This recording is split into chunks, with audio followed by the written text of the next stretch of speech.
It's time now for Cuz Radio. What up, Cuz? Deshaun Jackson gets a block. Are you kidding? Talking with the Cuz. Go Cuz. How you doing? Stairs rips one into the night. Stolen by the doctor. Yes, he's got it. Here he comes. We rock the baby to sleep and slam dunk. Look, Cuz, don't even try it, okay? Now here's Anthony Gargano. Why don't you get the hell out of here, Cuz? And a good Tuesday morning, Philadelphia. I'm Andrew Salchunas alongside Jamie Lynch. What's up, Jamie? Hello, good morning. Happy Tuesday to all out there. Happy Tuesday. It is.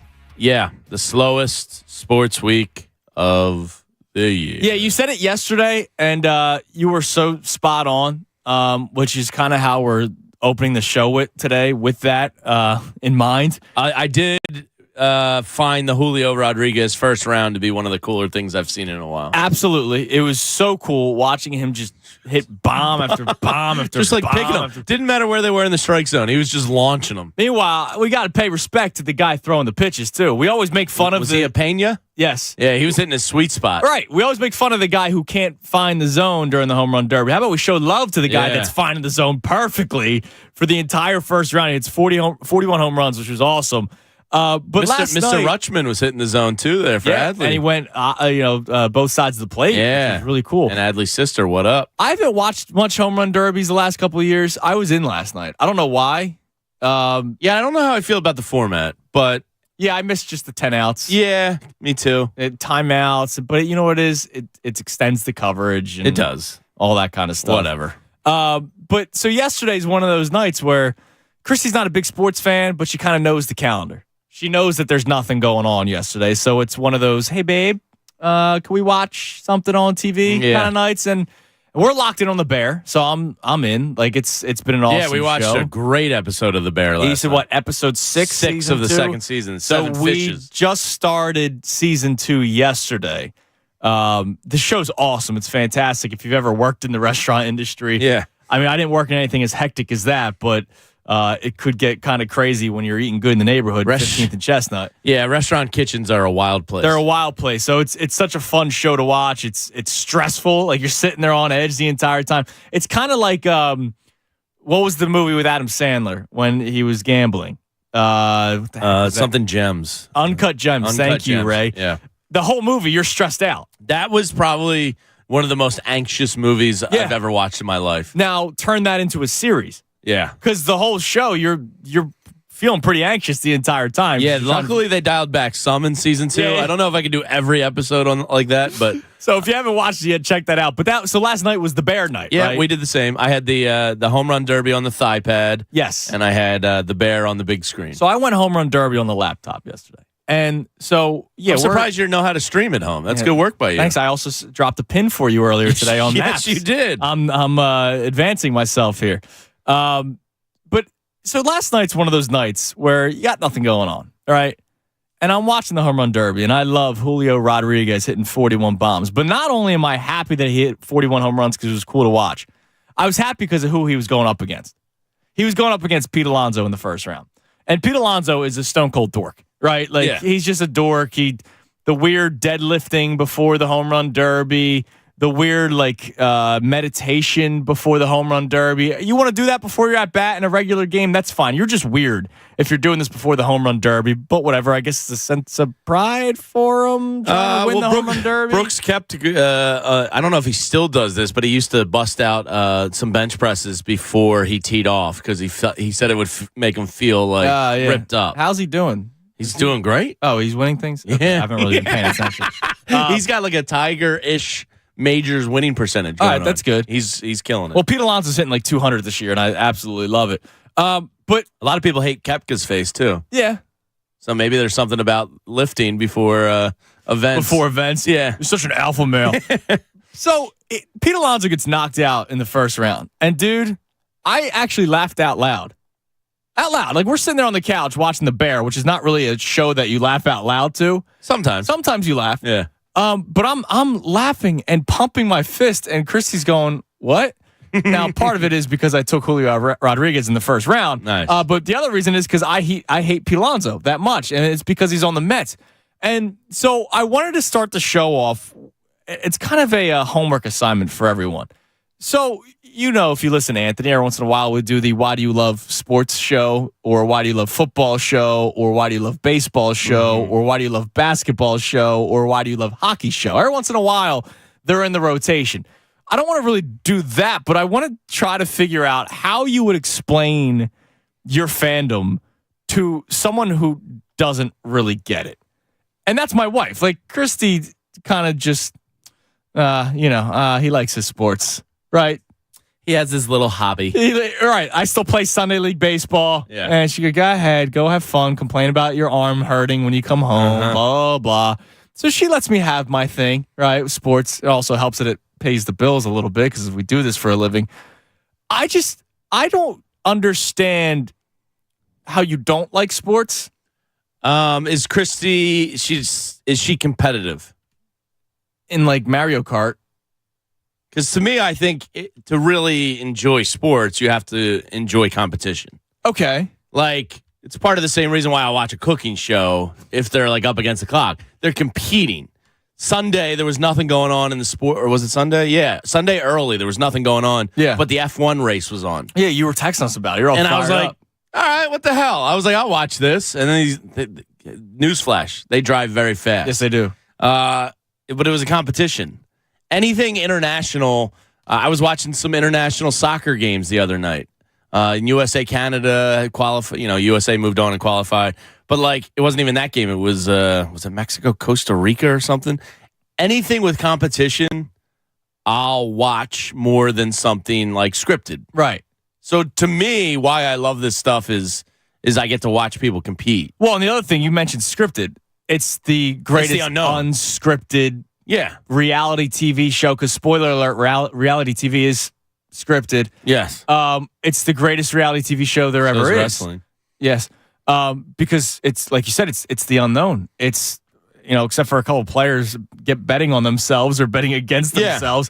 For the most part, it's real sports. And so I'm watching the home run derby last night, taking pride in a guy. We're all Julio'd up. Winning the home run derby, first round matchup. Not even winning the whole thing. Vlad took it all. But it's because he beat Pete Alonso and the Mets. And so I think about, all right, we're losers, right? Like, I'm so happy that a individual lost an exhibition home run derby because I hate the Mets that much. Yes. And so I don't even know how I would explain myself to somebody who doesn't really like sports. I tried doing it, explaining it to Christy, going, well, I really hate the Mets. This guy sucks. Yeah, and I hate the Mets and blah, blah, and it goes back to my childhood and, 2007, 2008. David Wright. Right, like I'm trying to explain all this stuff, and she's just like, Jose Reyes. yeah, okay. I'm like, yeah, I hated this guy, Paul LaDuca, that little rat face. But Paul LaDuca only played for the Mets for a couple of years. Now he's like a horse racing handicapper. But I hate him, like, because he played for the Mets. And so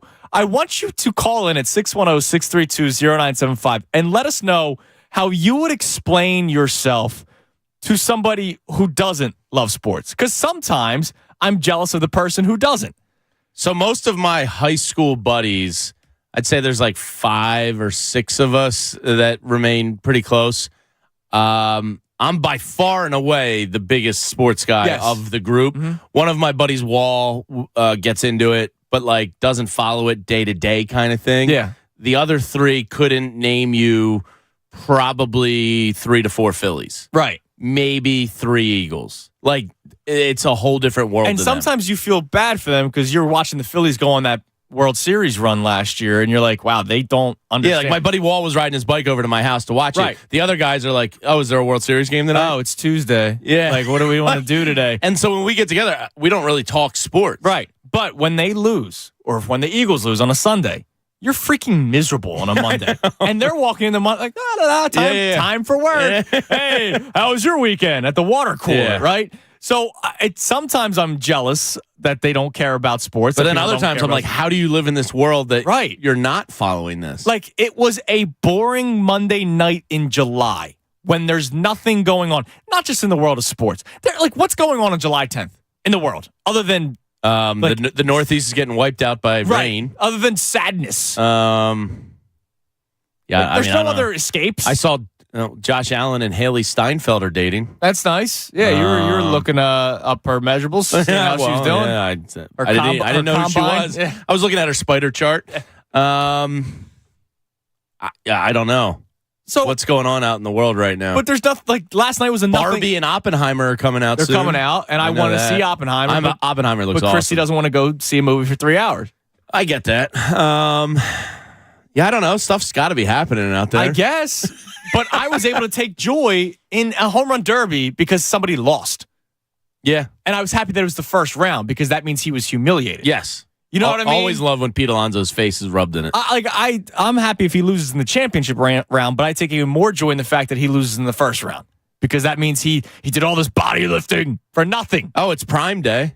Prime Day. That's happening in the world. Chrissy asked me if I wanted anything. I'm boring. I literally need nothing.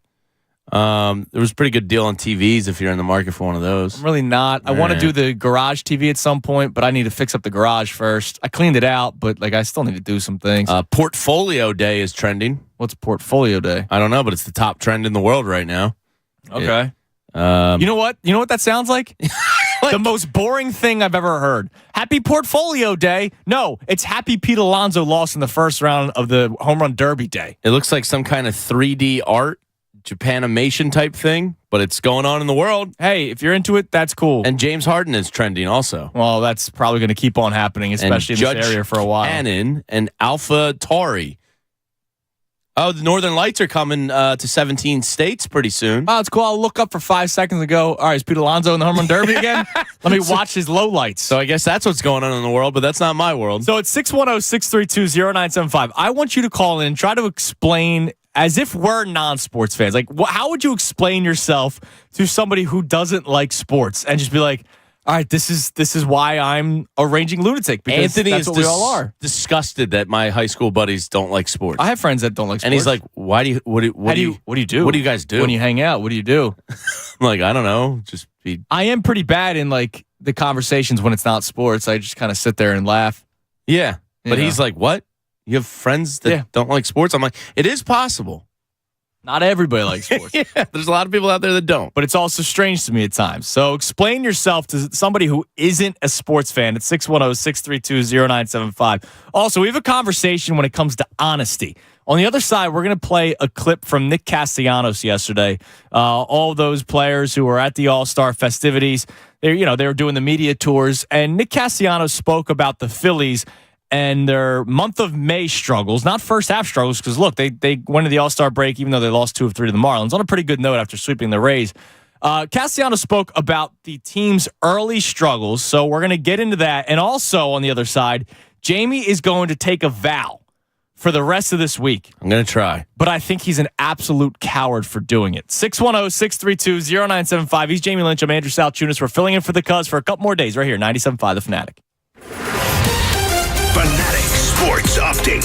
MLB All-Star Game tonight. I'm Ray Dunn. This update's brought to you by the Pennsylvania Department of Health. Ticks are in season and may carry diseases. They can be in fields and fairways, at picnics and parks, backyards, baseball fields. Protect, check, remove. Learn more at health.pa.gov/ticks. Paid for with Pennsylvania taxpayer dollars. 2 Phillies are in the MLB All-Star Game tonight. Nick Castellanos and Craig Kimbrell in Seattle to represent the Phillies. The National League looking for its first win in the game since 2012. Rob Thompson will manage the National League. Last night in the Home Run Derby, Vlad Guerrero Jr. won it. The 6th seed hit 25 home runs in the final to beat Randy Arozarena. Julio Rodriguez put on a show in the first round with 41 home runs. Another first-round highlight, Adley Rutschman going switch hitting with his extra time. Vlad Guerrero becomes the first father-son duo to win the Home Run Derby. The Flyers re-signed both Cam York and Noah Cates yesterday, as they were both restricted free agents, and they will return to the Flyers for at least the next couple seasons. Keep locked right here for all the latest news and information. I'm Ray Dunn for 97.5 The Fanatic. It's the Anthony Gargano Show on 97.5 The Fanatic. Hey, it's Cuz. There's a place in Pennsylvania where the aroma of freshly baked bread takes you back to a kinder, gentler time. A time when families still gather together to enjoy traditional recipes and fresh ingredients. And that time and place still exists at Corporalee's Bakery and Deli. Since 1924, the Corporalee's family has been sharing their family's favorite foods and flavors with their favorite Philadelphians. Hand-carved deli meats and cheeses, freshly baked breads, rolls, cookies, and pies, And of course, the world famous Corporalee's tomato pie. Corporalee's Bakery and Deli, 3 locations, Norristown, Limerick, and Audubon. And that's where 4 generations of pride go into everything they make, including hoagie and party trays for the game, specialty cakes, and stromboli. Take yourself back to a better time at Corporalee's Bakery and Deli with nostalgia in just a word. It's an ingredient. Learn more at corporaleesbakery.com. Plumbers and roofers and decking, oh my. Home improvement projects can be scary, but Beasley's Preferred Pros are at your service with years of experience and a proven track record of happy customers. Beasley's Preferred Pros can make your next project a dream come true. Bachman Solar. Solar is more affordable than you think. Receive federal tax credits and apply for 0% financing with solar solutions at bachmansroofing.com. Metropolitan Veterinary Associates in Norristown are here for your pet's special needs. Open 24 hours a day, 7 days a week, 365 days a year. They never close for emergencies. Find them at metro-vet.com. Advanced Electrical Services Group. Generac is the name you can trust for automatic standby home generators. Advanced Electrical Services Group provides sales and service to match. Go to advancedesg.com for your free estimate. There's no place like home. Let Beasley's Preferred Pros make your home improvement dreams come true. Visit Beasley's Preferred Pros at 97.5thefanatic.com to find the right contractor for you. My brother-in-law died suddenly, and now my sister and her kids have to sell their home. That's why I told my husband we could not put off getting life insurance any longer. An agent offered us a 10-year, $500,000 policy for nearly $50 a month. Then we called SelectQuote. SelectQuote found us identical coverage for only $19 a month, a savings of $369 a year. Whether you need a $500,000 policy or a $5 million policy, SelectQuote could save you more than 50% on term life insurance. For your free quote, call SelectQuote at 1-800-743-8080. That's 1-800-743-8080. Or go to SelectQuote.com. 1-800-743-8080. That's 1-800-743-8080. SelectQuote. We shop. You save. Full details on example policies at selectquote.com/commercials. Hey, it's John Kincaid for Window Nation, and a few words about summer. Searing, scorching, sweating, sweltering, all S words. Blazing, blistering, burning, baking, B words. Feeling the heat? I bet you are. I bet you feel the heat when you open up your electric bill, too. Look, this is a time that can get you hot under the collar. So, Window Nation's there to help you out. New energy-efficient windows that will help keep your home cool and comfortable. And they're also going to keep your energy bills lower. Your air conditioner will avoid premature breakdown. The best thing about Window Nation is they're offering you a great deal. Every 2 windows you purchase, you get 2 free windows. Plus, you'll put 0 down and make 0 payments with 0% interest for 24 months. In other words, don't open your wallet for 2 full years. You take advantage of all the benefits, but you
The Fanatic.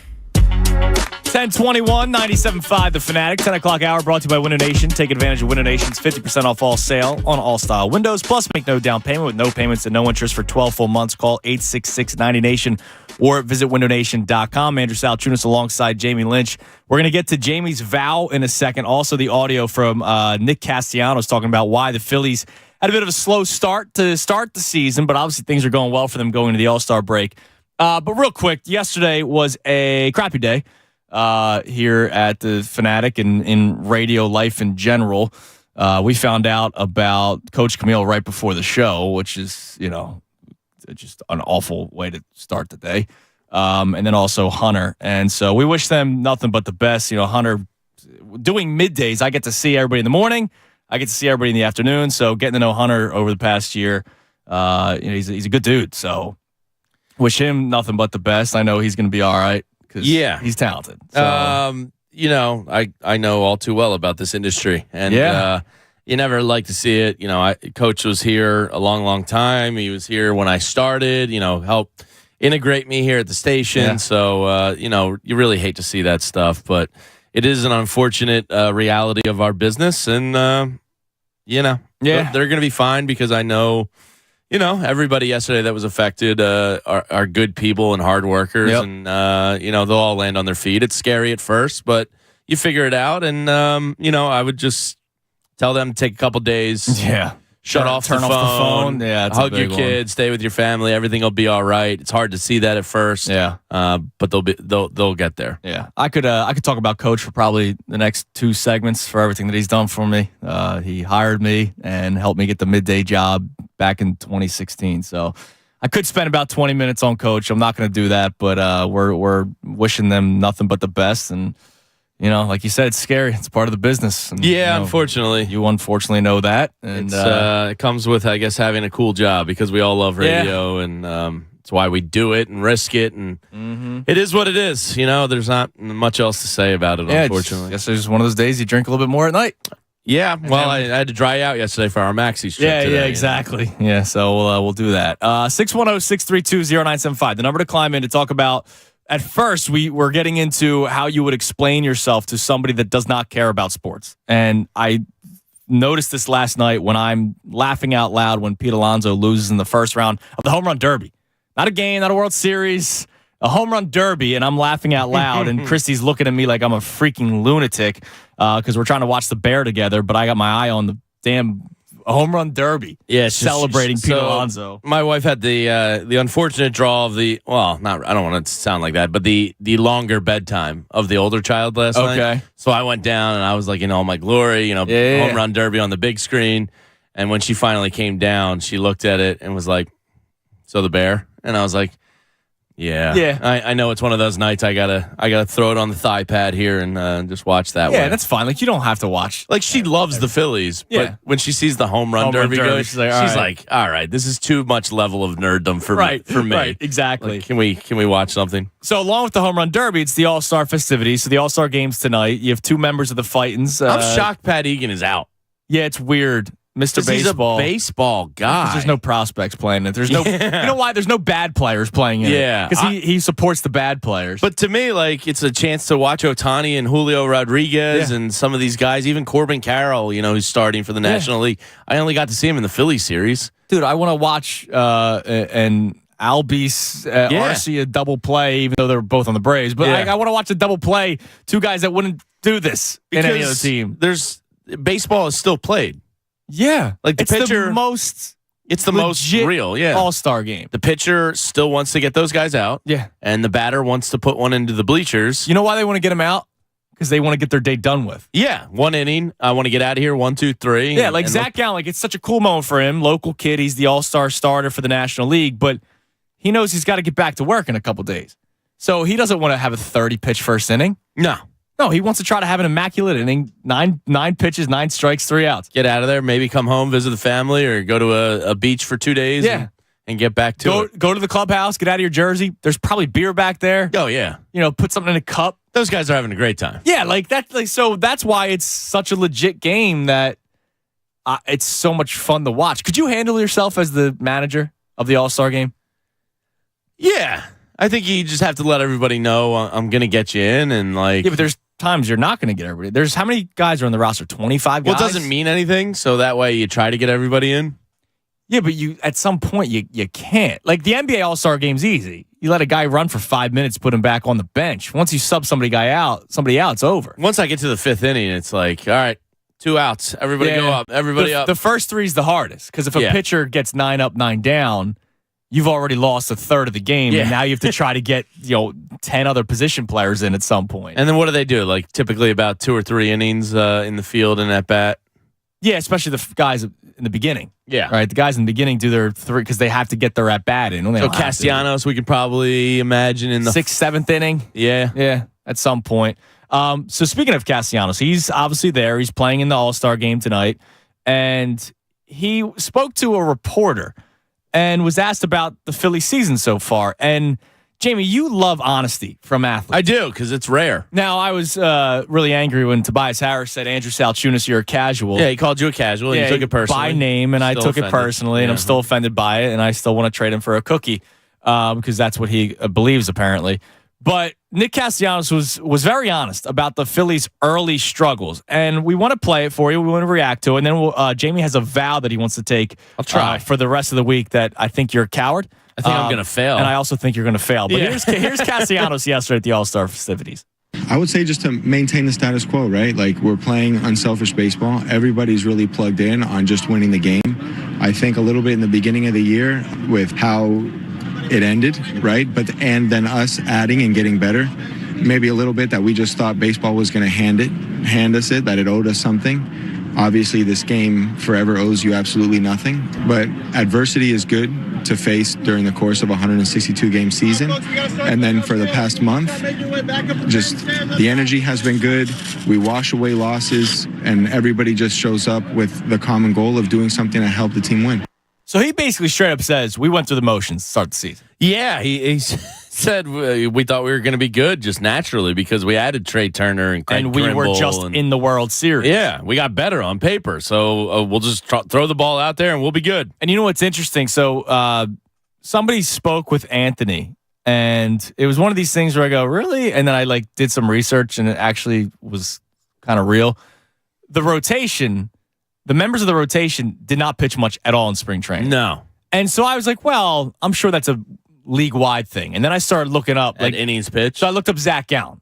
Zach Gallen's final start of the spring training, and he's your leader in Cy Young now. If the season ended today, he pitched over 6 innings in his final spring training. Nola 2? Yeah, his highest amount of innings he pitched in a game was 2 or 3. It did seem light this year, and it's part probably of that's because probably they pitched deep into the playoffs. So absolutely, that's a real thing, but. I also wonder if they're like, well, we were just in the World Series. We gotta ease these guys back into it, and look April and May don't matter that much. We'll be good. And look at Wheeler's numbers; they're not good. Look at Nola's numbers; they're not good. Suarez, now he was hurt from the World Baseball Classic, then he had to get stretched out. His first couple outings were not good. Walker's first couple outings were not good. No, and now all of a sudden they're getting into form, and so maybe it wasn't just a mindset of the player. Maybe it was also an organizational thing where they're kind of like, all right, well. We're going to ease you into this. We're going to ease you in. And talent alone will win us games, which that's what they're doing now. But I can't sit here. But I think he basically is admitting to playing harder. Yes. It's kind of like a wow. When I heard it, I went, oh, wow. He's really kind of airing it out here. He admitted that last year he was not paying attention in the outfield. Yeah, he's very honest. He was thinking about geopolitical issues last year. That's what I think it was I forget, it was Alex Coffey's story, if it was in The Athletic. I forget where it was, but he straight up said, I wasn't paying attention in the outfield. I'm starting to, outside of the performance on the field, which has been great. He's your all-star, obviously. Mm-hmm. Yeah. I'm really starting to like Nick Castellanos a whole lot because with the Scooby-Doo answer he gave about his favorite superhero, that made me actually laugh out loud. I LOL'd, Andrew. That's good. But he's just pretty cool and pretty honest. Yeah. And he seems to have a great attitude about baseball. And I'm really liking this guy and how honest he is. I'll ask this question because I do know that there's probably a portion of the fan base that goes, what do you mean you weren't playing hard to start the season? Oh, absolutely. I'm sure there are people that are upset hearing that they came out the gate kind of expecting to just play well, and they didn't maybe give it their all. Oh, yeah. The Hoagie Mouse. To me, I go, it's a long season. Maybe they came out the gate really hot, playing really hard, but they lost all their steam in June. You saw that with the Pirates. Pirates came out the gate. Oh, look at this team from the Central. They're better than everybody expected. Yeah. Maybe they just came out. There was the emotion of Andrew McCutcheon's back, and maybe they played really hard. They've since fallen apart. Yeah. I mean, the Diamondbacks did have the lead up until right before the All-Star break. Yeah, now they're kind of coming back down to reality a little bit. Yeah, I mean, it's going to happen. Hopefully, the Phillies are at their level that they're meant to be at now. And, if they are, they're probably potentially the second or third best team in the National League, I think. And, probably in that top 6 or 7 in baseball. Yeah, I mean, if you go Braves number 1, if the Dodgers win the NL West, they're number 2. And then you don't even have to go, wild card standings. I still go Phillies roster greater than Marlins roster. Even though the Marlins just beat the Phillies. It's better than the Brewers. It's better than the Diamondbacks. They're all good teams, but I think the Phillies are better. And I know there's that's just on paper. Well, on paper, the Phillies were a better team than the Cardinals last year. And look what happened. They won in the playoffs. Yeah, and the Braves were better, and the Phillies beat them. Yeah, so it's weird, the paper conversation. And this is why we love sports. And that's why we love sports. And that's why what do you love about sports? I wanted to open the show not with that conversation, but if you were to explain yourself to somebody who just does not care much about sports at all, how would you explain yourself? My wife would hear me breaking down Nick Castellanos' answer as to why they struggled in the beginning of the series and be like, yeah, you really care about that? And I'm like, well, yeah, I thought it was really honest. I appreciated it. I had the conversation with Christy. She'd be like, you're a loser. I'm like, yes, probably. When we were in Mexico, I disappeared. I did not pay attention to sports. I didn't do anything. And I'll be honest, I did miss it, but it was nice to kind of unwind because it's literally our life, 365 days a year. So subtract the 5 days I was in Mexico, 360 days a year. It's I got sports, a vacation sports, coming up. sports. We're staying domestic, and I guess I'll tune in here and there, but the Phillies aren't going to rule my day. Right. So she asked me while we were out there, she goes, do you get tired of it? I'm like, no. Because it's unscripted. It's new every single game. I was like, just because I don't scroll on TikTok, after you work, for me, this is unwinding. Even though I get angry in the middle of a game, but for me, it's unwinding. It's once I put Cooper down to bed, I just want to lay on the couch and watch a game. And she asked me, she's like, are you tired of it all? Because you talk about it all the time. And of course, all my buddies that were there were talking stuff. And it's like, well, this is not just my job, but it's also my passion. Yeah. I didn't join sports radio because I didn't like sports and I just wanted to be on the radio. No, I have a passion for sports. Yeah. And that's what got me here. Yeah. And, I find myself, the older I get, really liking athletes that just tell it how it is. Yeah. And love or hate Tobias Harris's comments. I know you're still triggered by it, you casual. I went, wow, he's saying what he feels. Now, let me ask you something. So I'm trying to think of the moments where things we didn't really react well to. You and I did the show the day after Sean Rodriguez had his comments. That bothered me. He was being honest. He was, but he wasn't good enough to be honest.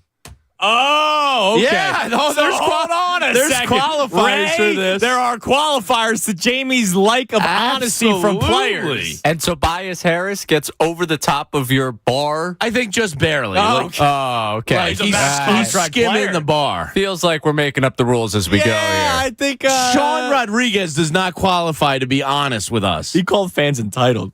He was a cup of coffee guy in town. Remember he got hit by a pitch 2 games later, and the crowd cheered. It was awesome, man. Did his wife or some? I think his wife tweeted me at the time because I kind of blew a blood vessel on air. Yeah, I was kind of scared, and I was like, Sean Rodriguez. He was hulking out. His shirt was ripping off. I was like, I've been here for 40 years. You're here for 40 minutes. You don't get to call us entitled. All right. But I have equity. Hold on. Who? Hall of Famer. Scott Rowland. As a kid, it hurt. Now looking back on it, and JD Drew, same thing. I'm not. He's not a Hall of Famer, so he's not. But does he reach the good enough stage? I mean, he was a pretty good player. Sean Rodriguez. Yeah, a lot better than Sean Rodriguez. As a kid, I couldn't understand that. Now, as somebody that's in this profession and kind of lives it. Yeah. I appreciate honesty. I do. Wow. Unless it's from a scrub. Wow, he's all just right. so mature. Yeah. So Basically, I'm the so Dalai high and Lama. mighty over there. Yeah. So they have to be good players, Yeah. but it does not have to be all positive honesty. No. Okay. Like Nick Castellanos saying last year that he was zoning out defensively. I went, wow, that's kind of a bold admission. Let me Like ask you really shouldn't be doing that, but I go, I respect All it. right, what if there's something that you totally disagree with? Like, not that he was a good player, had a career in the NFL, but remember when Orlando Scandrick was on that yelling show? Yeah. And he was basically calling, he was ripping Eagles fans, ripping Howie, ripping the organization. Yeah, what was the exact comments? Because He said Howie, if Howie told me it was raining outside, I would go out in shorts because he wouldn't believe him. Well, I wear shorts in the rain. Yeah, forget that part. But he would basically go outside expecting there to not be any rain. Well, he was just a bitter journeyman at that point that was trying to make a name in the media. So I went, irrelevant. Oh, so you ignored that I just one. brushed that one off the table. That was not honest. Yeah. Okay. Nick Castellanos, Tobias Harris, we have equity with. Okay. They're main veins of their teams. They can be honest. So he's got rules, right? If Furkan comes out and goes, these Sixers fans are animals. I hate it here. And I go, well, you stink. Get out of here. Get back your $5.5 million and you're a free agent. What about Ben Simmons, 3-time All-Star? See, now I defended for years. Me too. Trust And me. then it quickly turned to a sports hate. Yes. So I plead the fifth. Okay. All right, that's fair. 610-632-0975. We're going to get to David's call in a second. He wants to talk about what sports mean to him, but I want him to explain to somebody who doesn't care about sports why he loves it. Now, Jamie, you have a vow that you're going to make for the rest of just this week. I'm going to do my best. And there's no chance you're going to do it. And I also Probably think not. you're a coward because, of course, you picked the week where there isn't a game up until Friday. Well, yeah. Well, it's the only week I'm on air. Okay. Maybe You're on Saturday this week, right? Yes, yeah, but that's They would have the already same. played Friday. Yeah, they'll play Friday. And But this is still this week. Yeah, The and new then- week starts Sunday. Yeah, I know. But this is the only choice I have. All right. I am going to try and not, because I feel like I'm saying it too much to the point where I'm like annoying myself with it. I am going to try and not talk about Kyle Schwarber being an ill fit for leadoff hitter for the rest of the week. You'll last till 1 o'clock today. I'm going to give it my best, and I will. What it used to shock Anthony, or you shock him into breaks when things are going too long.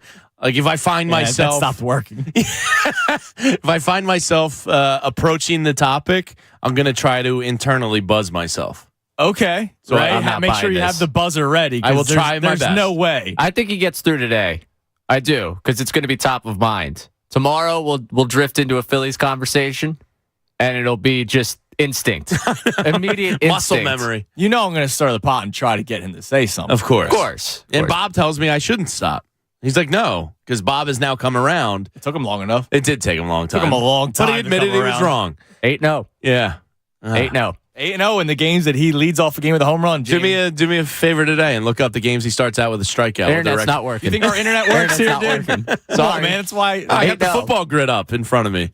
Well, this computer literally, I See, I'm on the laptop. The Control Wi-Fi Alt works. Delete. Ah, okay. Yeah, I can't even exit out. 1%er. Patriots Nice. and Browns player. Patriots and Browns. I just got a 1%er.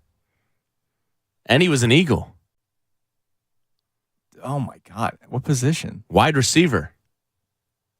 I had such high hopes when he came here. Danny Amendola. No. Dante Stallworth. Oh, that's right. Wow. Yeah, a little 1% action. Amendola an Eagle like training. He camp was a guy. training camp yeah, invite like he or didn't. something. I think they cut him. Yeah, like I remember he was with the Eagles, Yeah. and then that was one of those. Oh, look, Belichick found him off the scrap heap. he was on the Eagles practice squad for Yeah. 2 years. 2 years. 2 Wow. years, Danny Amendola. So, my internet's fine over here. I'm Yeah, getting by the way, you're calling me an NBA casual. I got my NBA crossover grid all 9 correct yesterday. Yeah, I did. Well, Connor gave me misinformation that. Why do you need help, casual? Well, because he said your guesses don't count. So I mean, I lost. You know, that I'm not going to try and sugarcoat it, but I started like searching people's names in the game, not meaning it for it to be an official Some guess. of us got them all right. Yeah, well, I got a 0.9%er and a 1.6%er, which is better than anything you did. It's all right. Busted out Dana Barrows I had on a you. 1.5. It's lower than 1.6. Sixer Celtic great Dana By the way, Barrows. so I love those tweets where it's like guys can sit around and just give out random. This game is that. Yeah, like the Immaculate Grid, Crossover Grid, NHL, NFL, whatever they're calling it for those games. Duku. Dude, like that's literally that tweet where guys can sit around and just throw out random names and have a good time. So it seems kind of like cheating to do it as a collaborative team effort, but I do think it's fun because it's more fun. Because then you just randomly naming. Well, you can all have your phone out, so you can give one on one phone, and then somebody else tries to see what the lower percentage is. Like but you literally will sit around for 2 hours naming random athletes. And then I'd come home and Chris would be like, "What you guys do?" We sat around. That we're probably going to do it at Maxie's today. 100%. Yeah. So don't naming Did you do the random Immaculate athletes. Grid yet today? I have not. They're doing 2 now. So there's a new one coming out at 11:30. Okay. Don't do it. I won't do it. We'll do it later on at Maxie's. I'm more of a crossover grid fan. I love because baseball, my brain goes real dumb. The basketball's a lot of fun. I was just doing it last night. I was laying in bed and I was just like, oh man, I don't want to go to bed. So now if Christy rolled over and saw you playing crossover grid. She asked me what I was doing. She said, why aren't you asleep yet? I was like, don't worry about it, honey. Playing crossover It's like grid. that other meme where it's like, I bet he's thinking about other girls. It's like, no, I'm trying to think of a 1%er who played for the Sixers and Celtics. 610-632-0975. We got the Vault coming up at 11 o'clock. Before that, we're going to talk about a show on Netflix that's going to drop tomorrow. Can't wait for this. And it's going to be freaking awesome. Yeah, Hard Knocks better be nervous. Hard Knocks is done. This show will take down Hard Knocks. Because look, teams don't even want to be on Hard Knocks anymore. They don't want to be. So this is a new show dropping on Netflix yesterday that has the NFL is a big part of it. And I can't wait to talk about it, and I can't wait to watch it. It starts tomorrow on Netflix. And if you've thought about it, if you've seen the trailer for it, we'd love to talk to you about it. 610-632-0975. He's Jamie Lynch. I'm Andrew Salchunas. We're filling in for the Cuz for the rest of the week right here, 97.5 The Fanatic. If you're thinking about getting engaged, right, you found the girl that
Just alongside Jamie Lynch. We got The Vault coming up with Ray Dunn in 10 minutes. We're going to get into this Netflix show before The Vault, but two things that just popped up on the timeline. Number one, I hate the tweets of a NFL player dunking, and then so this is from the Sporting News. Was this Justin Jefferson I saw recently? No, this is Anthony Richardson. Okay. So he dunked. And I would expect a lot of NFL guys can the dunk. tweet is, Colts rookie quarterback Anthony Richardson can hoop. First off, he dunked. You don't have any other highlight.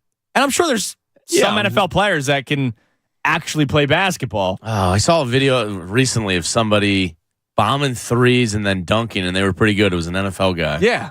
But this is just like he dunks. So, how tall is Anthony Richardson? He's like 6'2", right? I think taller. Yeah, he might even be taller. So, you're basically telling me this quarterback is athletic. 6'4". Hey, 6'4". Yeah, and he's 21 years old. I would imagine. And in the best shape of his life, probably. Yes, and a professional athlete. No, he can dunk. That doesn't mean he can hoop. I don't know. No, probably you're right. better than me. Probably. Definitely better than me. Yeah, he would whoop my ass, but that doesn't really mean much. The other thing, home run derby needs to get the kids out of the outfield. Yeah, you were. So I brought it up because I saw a funny tweet last night from Big Cat. Yeah. And it said, we really should replace these kids with drunk college kids so at least we can hope for an injury, of them running into each other. Because it's funnier. I was like, that's pretty funny. Funnier when a 21-year-old is drunk getting hurt. Injured, yeah. Not when a teenager takes a 115.8 mile per hour line drive from Vlad Jr. off his face. Ooh. So he's in left field. The ball was hooking. Maybe the kid plays baseball. Maybe he doesn't. Yeah, he probably hasn't seen many 115 mile per hour off the bat balls coming his way. Do they vet these kids as being capable fielders? I don't know. Because there's some absolute rockets. I don't know what the background is, but he got drilled, hit off the side of his face. Oh. They had to walk him off. He had a big wrap of ice wrapped around his head. Oh my gosh. And they don't stop. No, of course not. So now, and I'm sure he signed something that says, yeah, I take on all responsibility. But now he's laying on the ground, and the other kids have to stand in front, waiting for somebody to come out because they didn't stop for him. Last year they did stop, and Pete Alonso awkwardly was dancing, waiting for his turn to hit, which was kind of a bad look because there was a kid just sprawled out in the outfield after getting drilled by a baseball. Yeah, pause. But there's a kid down. Dude, they can't do this anymore. And some of these kids, I'm looking at the video, some of these kids look like they're 10, if that. That's not safe. Not really. What are you doing? And I know it's cool for the kids. It's awesome. I'll be honest. I've always been jealous. Yeah, When I was a kid, I was always be so freaking jealous watching these kids in the outfield during the home run derby. I was jealous of bat boys and the sweat sweepers at basketball games. And the kid that ran out and got the tee on NFL kickoffs. All that stuff. Yeah. But, dude, this kid got drilled. Yeah, I hope he's all right. I hope he's all right, too. But they got to stop this. And with the 3 minutes, they're rushing to throw every pitch. Right. So they're going.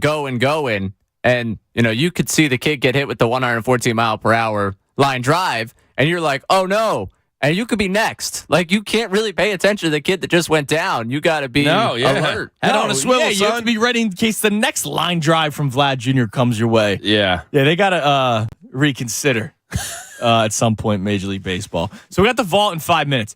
And you wanted to hate on Pete Alonso's signed baseball thing. Oh, you caught yourself. I saw. Your reaction was, Pete Alonso signed every ball he hit last night? And I went, oh, yeah, Pete Alonso's a nerd. But I went, wait, that's pretty cool. So Kevin tweets us. He Trying said, too hard. Julio completely demoralized that nerd, and I loved every second of it. Even happier when I learned Alonso signed every ball he was hitting. So think about it. I think that's awesome. I have to remove the Mets and Pete Alonso hatred here. I think it's awesome that he only hit 10 out. Makes it even better. I don't know. If you're in left field and you catch a home run bomb from an MLB All-Star that's signed. Might be cool. But that's pretty cool. There's a ball mark on it. He was going, oh, man. I'm going to hit 30 of these. I'm going to hit 30 of these, and they're going to catch the future champion, home run derby champion. Yeah. Until Julio Rodriguez he was the favorite. Went off for 41 last night. Yeah, that was awesome. Freaking awesome, But man. that's pretty cool.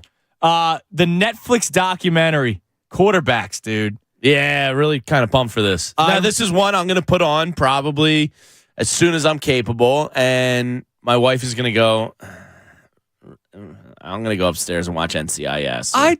First 48. I don't know, because there's like family stuff too. It's the day in the life of a quarterback, not just playing. Yeah, I think it's too nerd level sports. I'm going to attempt to get Christy to watch this with me tomorrow. And how do you think that's going to go? Not sure. She watched every episode of The Last Dance. She thought it was fascinating. Okay. And she's not a sports fan because there's all the drama to it. So I wonder, and like she doesn't know Brittany Mahomes.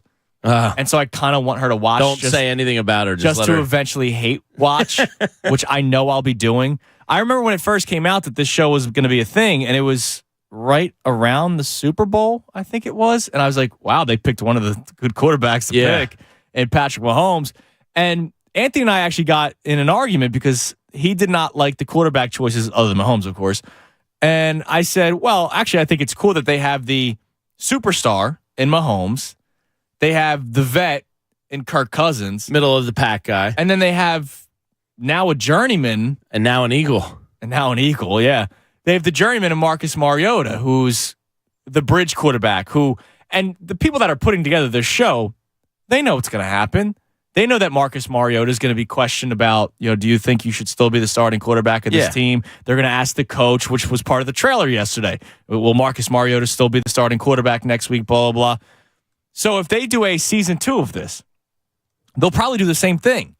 They'll have another star quarterback, maybe Jalen Hurts. They'll have another vet quarterback in the league somewhere. Speaking of Jalen Hurts and Kirk Cousins, Justin Jefferson was just asked to name his top 5 NFL quarterbacks. He had Jalen Hurts number 2. Kirk Cousins he didn't name. That's got to hurt a little bit if you're Kirk. That's got to hurt a little bit if you're Kirk Cousins. I wonder if he feels a certain type of way about Kirk. That was pretty funny. I was like, ooh. That's good honesty. Yeah, it is good honesty. It is good honesty. Justin Jefferson can back it up. He can back up. That's true. But I can't wait for this. I think this is going to be really cool. It starts tomorrow. I don't know if they're doing a weekly drop or if they're just dropping the whole show. Netflix doesn't normally do the weekly thing. No, they're more often. But with some they do. Because I remember Narcos was... Okay. Or what's the Jason Bateman one? Ozark. I think that was weekly. Anyway, not important. No, they dropped the whole thing, but season 3 they split into 2 parts. Oh, is that what it was? Whatever the final season so it'll probably be all out at once. I'm really looking forward to seeing it. I always love these behind the scenes. Loved Hard Knocks when it first started. That seems to have kind of... It's still... I still think it's great. I lost interest in it because as the show goes on, it's the same thing as like when you're a regular sports fan. You find your camp darling. Yeah. And so then they have to I wish they would focus more on the star a little bit. But nowadays in the NFL, the stars aren't playing. Hard Knocks is...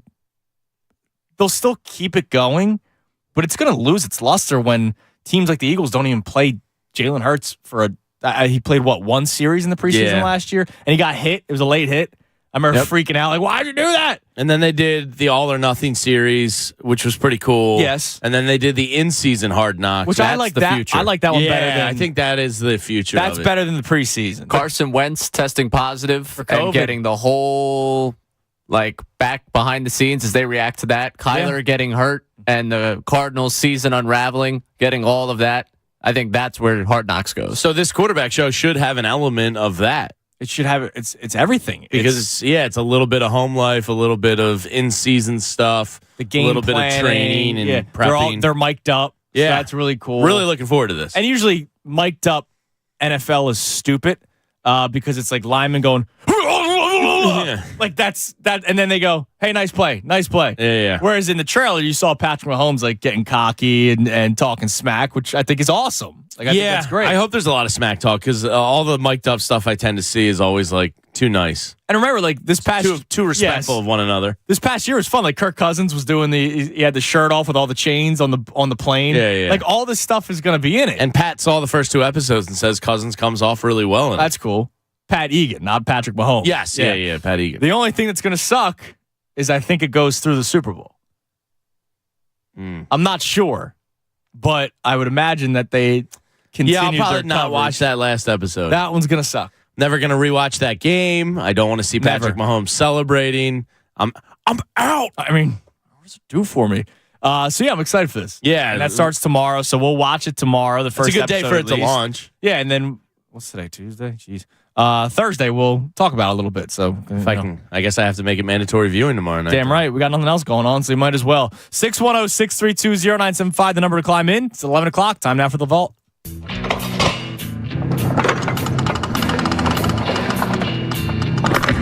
You know, when we began opening this vault nearly 2 hours ago, we had no real idea what we'd find inside. As it turns out, we haven't found very much. Vault presented by Golden Nugget Jewelers. That's where Philly gets engaged. Ray, good morning. What's going on, man? Good morning. What do we have today in the vault? All right, we got a couple of oldies. We got more vintage Dickie Dunn type That's a Ray Dunn special. Yeah. Yeah, we're working with some of the good stuff here. Babe Ruth today, on this date, 1914, debuted. We don't have, obviously, audio from that He came up July 11th. He wasn't even that much of a phenom that he started the year. Yeah. What a fraud. Wow. It kind of shakes me to my core about the Babe. I'm sorry. Otani's better anyways. So we're going to go down with him talking baseball in a 1946 interview, which I think it's just more cool to hear Babe Ruth's voice and, what Yeah, he because thought. you tried getting it the other day for the Lou Gehrig speech. Yeah, and they didn't have it. We've got the Postmaster General, but we can't get Babe Ruth. Yeah, that makes a lot of sense, guys. Good work in preserving what matters. Here's Babe Ruth. Let me switch this around and ask you some questions. Who's going to win the American League pennant? Why, the New York Yankees. Oh, Babe, you might be prejudiced, but let's ask you who's going to win the National League pennant. I think the St. Louis Cardinals. Well, Babe, tell me this. What do you think of this new Mexican baseball league? Why, it's mainly a lot of hot air. Who's the greatest ball player playing baseball today? Well, I think Ted Williams and Joe DiMaggio. Who would you say was the greatest baseball team of all time? I would say the Yanks of 1927, because on that team was Bob Musial, Tony Lazzari, Earl Coombs, Herb Pennock, and many others. And a good manager named Miller Huggins. And there was another player on that team by the name of Lou Gehrig. I hope he is never forgotten. So Babe Ruth, it seems, is one of those interviews where you go, wow, that's a great get. And then you're 5 minutes in and you're like, he's giving me one-word answers. I'd rather interview Babe over some hot dogs and beers. Bob interviewed Babe Ruth. Yeah, he did. That was Bob doing the interview. So if you had to, I had pulled up his baseballpornhubreference.com during this. If you had to guess, how many times was Babe Ruth MVP? 3 times. Right? Once. Once is correct. That's it. In a year, he hit 41 homers with 130 RBIs. Somehow, I don't know if the MVP didn't launch earlier in his career, but the year he had 59 homers, 168 RBIs, and 145 walks, with his on base of 512 and his OPS of 1.359, did not get MVP. Let me see. 1931 was when they started doing it. Okay. So what year was this? Really? Because he says MVP won in 1923. Oh. Maybe they went back and redid it? According to baseballpornhubreference.com, the current incarnation of the MVP award was established in 1931. Huh. Well, baseball, your site has MVP won in 1923. That's weird. They didn't have MVPs until 23 or 31. Yeah, and the first ever MVP award winner. How about that Lefty Grove? Of course. I'm guessing Philadelphia A's. Yeah. Yes, the Philadelphia A's. About that. Babe's baseball reference page is pretty fascinating. Oh, yeah, I'm sure it is. I never really looked at his much. I learned something yesterday that I texted you guys. As a big baseball fan, yeah. I had no idea that Nolan Ryan never won a Cy Young. Yeah, that's pretty wild. Never. Most strikeouts. He's top 5 pitcher of all time. Never won. How's that possible? And the year he came closest, his ERA was in the 3s, and he was like 21-16 that year. 21-16. I mean, he saw every decision He was out. probably going, complete games. But Nolan Ryan, I learned yesterday, never won a Cy Young award. That's pretty wild. Great documentary on him. That's the only reason I knew that. Oh, really? And because a lot of people I know failed with the grid the day that... That was me yesterday. Yeah. Well, Wait, that was what I what's the found name out, of the documentary? I'll watch that. I believe it's just Nolan, but I'll get that for you. It's on Netflix? I think it's one of the other ones. I'll be honest. I saw it on a plane. Okay. So it was one of those, you know what? Let me watch I don't want to this, watch yeah. the same first episode of every TV show ever. Yeah, So yeah. I decided that was what we're going with. All right, from one baseball legend to another, we're going to go to Ted Williams, because on this day in 1950, Ted Williams broke his elbow at the All-Star game. And in doing so, he missed a considerable amount of time, didn't come back till September. Now, here is what Ted Williams had to say about hitters, because I couldn't find anything from that All-Star game. But he had something to say about hitters that I think rings true to the way we look at baseball today back in 1965. As much talent and as many good ball players playing today as ever before. I don't mean to imply in my remarks that I didn't think that there was. I think that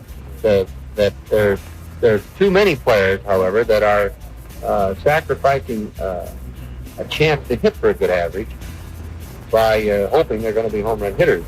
And I mean, I've heard that 25 years ago, and I know you didn't because you're not old enough, but I've heard it for a long time, and I think the same thing applies today pretty much, even more so than when they were talking about it 20 years ago, when I was younger recall.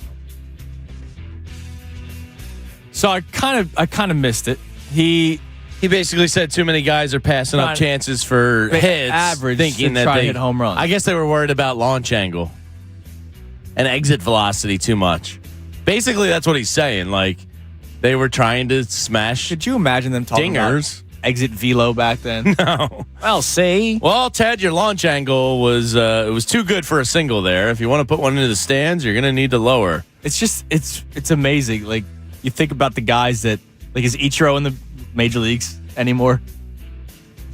He should be. I mean, that should translate to every generation of baseball But ever. He doesn't hit launch angle home runs. But who cares? What was his on base percentages during his prime? Kyle Schwarber's on base is .313. Where does he bat, Jamie? I know. Stupid baseball. He bats leadoff, Jamie. How do you feel about that? Yeah, and I mean, no comment.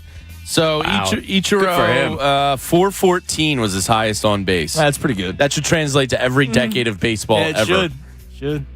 But 1965, they're having that conversation about, wow, look at... Stop trying to hit home runs, Tad. Yeah. Tad? Yeah. Don't put it out with your boots, Tad, from Billy Madison. Oh, yeah, that's good. Nice job. Wow, I love that. Good bust out there. Yeah. All right, and you mentioned Nolan Ryan. Today was the day in history, 1985, 4,000 strikeouts. This is how it sounded. Well, the story in tonight's game, 6 strikeouts by Nolan Ryan. He needs 1 strikeout to be the first man in the history of this great game to have 4,000 strikeouts. Breaking ball, and that's it. Strikeout number 4,000 for Nolan Ryan. Even manager Bob Lillis applauding what has to be one of the greatest feats in the history of this great game. Nolan struck out his first batter on September 11th of 1966 for the New York Mets. And here he strikes out Danny Heath of the New York Mets for his 4,000th career. And the commissioner, Peter Ueberroth, is here to see it. What year was that? 1985. All right, 1985, Jamie. He got his 4,000th strikeout. He finished his career with 5,714. Almost 1,000 more than number 2. So, and 1,700 more. 1985, he was 38 years old. That's wild. So, in the next 8 years of his life, he struck out 1,700 more guys. And he led the league in strikeouts for 4 straight seasons at the age of 40, 41, 42, and 43. That's absurd. Yeah, that's pretty wild. Like, I love Jamie Moyer just, being crafty at the age of 44. Yeah. This guy's still pumping heaters. That's wild. Now, looking at the all-time strikeout list, something just shook me to my core a little bit here. And it has to do with number 73 and number 74 on the list. Number 70, random, I know. So I deep dove it because I'm looking at Hall of Famers, and Roger Clemens not being in the Hall of Fame at number 3 is a joke. Yeah, and Barry Bonds all-time home run. Such a joke. But number 73, I see Roy Halladay, and it's got the Hall of Fame, symbol next to it. Number 74, not that far off Roy Halladay, Kevin Millwood. Wow. That's gross. Yeah, I mean, two things. What? Kevin Millwood almost had as many strikeouts as Roy Halladay? That doesn't just seem like disgusting to you? Real? A little disgusting. A little. I'd say that's a lot of disgusting. He had over 2,000 He had strikeouts. 2,083 strikeouts. 16 seasons is why. Good for him lasting that long. Roy Halladay. They were different stratospheres of pitchers. Kevin Millwood only surpassed 200 strikeouts once, and that was in his third season. That's bizarre to But he me. pitched for 16 years, whereas Roy Halladay... See, now, this is stuff like... Also pitched for 16. Right? But he went up and down in the beginning. Yeah, in the beginning. Yeah. He didn't reach 100 strikeouts till his fifth season, which was when he was 25. These are things about sports. What do you love about sports? 610. But these are things that when he brings up Babe Ruth and we're deep diving and I notice only one MVP for Babe. We've got an answer on that. Just received a DM. Good. Shout out Benjamin. Ooh, coming sliding through. in your big DMs. Yeah, there, right? people found my accounts. Slide in my DMs. Give me some information here. Apparently, back in that day, you could only win one. What? I guess before the new version of it, 1931. And now the participation trophy. You blame us. You fans of 1920s baseball blame us for the soft society, but we have to let everybody have a gets chance an MVP. to win MVP. You are all frauds. I'm putting it to YouTube for anybody that's above the age of 80. You kids these days. Yeah. Your participation trophies. That's ridiculous. That starts back in the 20s. Because I pulled up Baseball Reference. I'm like, okay, Babe had to win MVP 4 or 5 times, at least. And I see one, and I was like, but this is all. And finding out that Kevin Millwood is directly behind Roy Halladay on the all-time strikeout list. These are things that this is nerd level. It is nerd deep level. diving, but it's part of, even not watching the sports. Reading about the history and deep diving stats. Well, our man Alan from Villanova called in, left a note. Nolan Ryan, that year where I was saying it was his closest to winning Cy Young. I think he finished second. You said 21 and 16? 21 and 16. His ERA was below 3. That must have mean he was on a terrible team. It was like DeGrom. DeGrom the other year was he got 8 wins. 10? Yeah, with a Cy Young award. And he deserved it. And Felix Hernandez did that once. Yeah, he was sub 500 10, I record. think, right? Yeah. Amazing, man. Yeah, sports is a beautiful thing. What do you love about it? There's people that just don't understand it, which is amazing to me. If I showed some of my high school buddies, I'd be name me 10 of the top 100 all-time strikeout leaders. They couldn't do it. Probably not.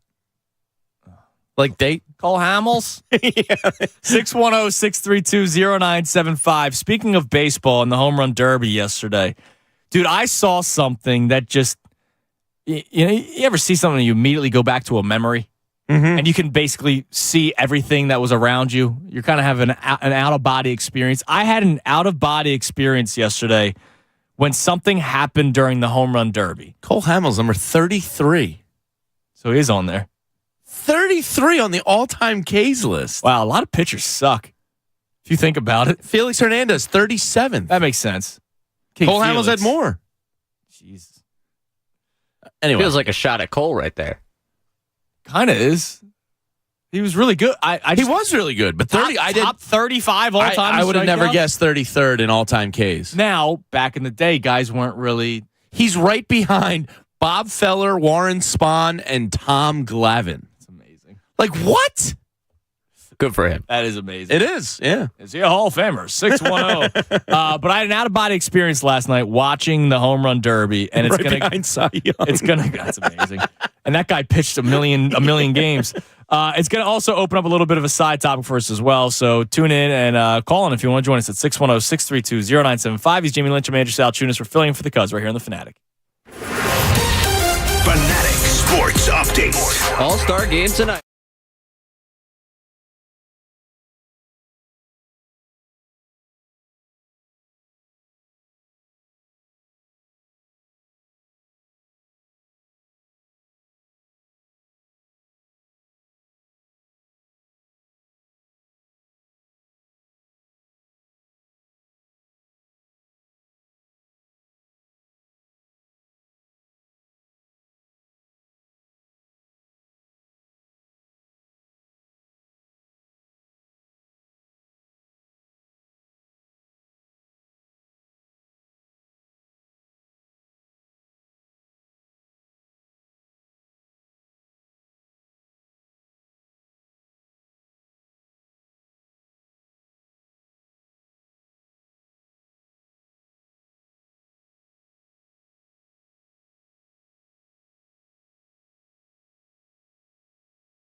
Jamie, good thing you left the studio during this break. Yeah. I went tinkle and I got some honey barbecue Fritos. That's good work by you. That's my lunch to hold me over. I got teary-eyed. Oh, yeah? 11 o'clock hour brought to you by Gold Nugget Jewelers where Philly gets engaged. You watching Ichiro videos? Yes. Where are you? First haircut, dude. She sent me the photos. Him in the chair. Yeah, you could do the scroll. Look at his hair. It was absurd. It needed to get cut. It was the locks were long, and then he got the first haircut, dude. The Batmobile seat. Yeah, it is a cool seat. But That's pretty cool. Look at that he's got the little mohawk now. Nice. Yeah, so I was How'd he do? No tears? no tears. That's a big win. First gave him the keys. Skylar fell asleep in her barber chair. Really? First haircut. The ladies were amazed. That's awesome. Yeah. Yeah, She's chill as hell. So that's cool to see. I wasn't there for hers, but I was sent pictures. Yeah, too. I got the pictures, man. I was like, it happens quick, man. They grow. I can't believe it. I know. Like sometimes I look at Skylar and I'm having like full conversations with her and stuff, and it's just like, wait, where did my little girl go? Yeah, I used to not be able to talk to you. Yeah. By the way, this little son of a b, Cooper, who I love dearly, he says mama and dad like he does, but like he says it when he feels like it. Yeah. But this son of a b will walk around and say cracker. He points at the Ritz box. Cracker. Yeah, they're good. I love Ritz But crackers. he could say cracker. Uh-huh. He could say diaper. He's saying all these like long words, but I asked him, say dad, and he's just like, ha. He walks away. But then he'll say cracker, which that's not an easy word to say, I imagine, when you're that young. But he won't say dad. Yeah. Like, well, he knows how to. Dude, show a little doesn't want to. Show a little love. Here I am wiping your diaper, wiping your bum. Like, come on, bro. Like a little love here. No. No, they don't care. A little disappointing. Yeah. Already disappointed me. Yeah, they're manipulative. Yeah. Like they are.